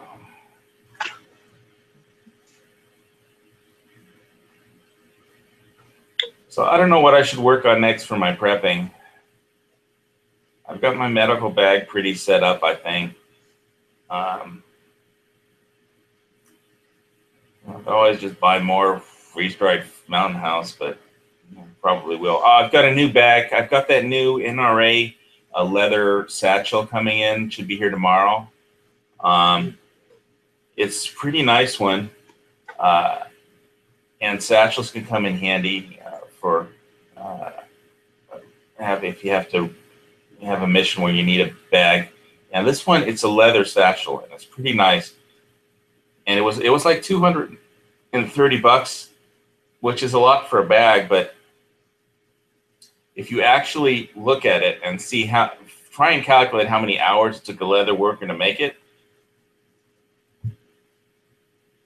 it would cost a fortune. It would cost like almost $1,000 if you were paying $10 an hour. So maybe parts of it were made by machine, but it's a nice one. I think I'll do a screen share of it. I'll probably do a video when it gets here tomorrow, but I'm going to go try and find it really quick. It was one of those NRA from the NRA store deals.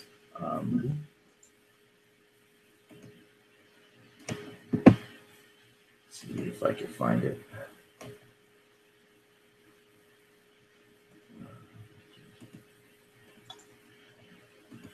Get into my email somehow. Firefox completely frozen on me. Yeah. All right. Let's get rid of this. Must be the West Hawaii today. All the flipping ads on that thing.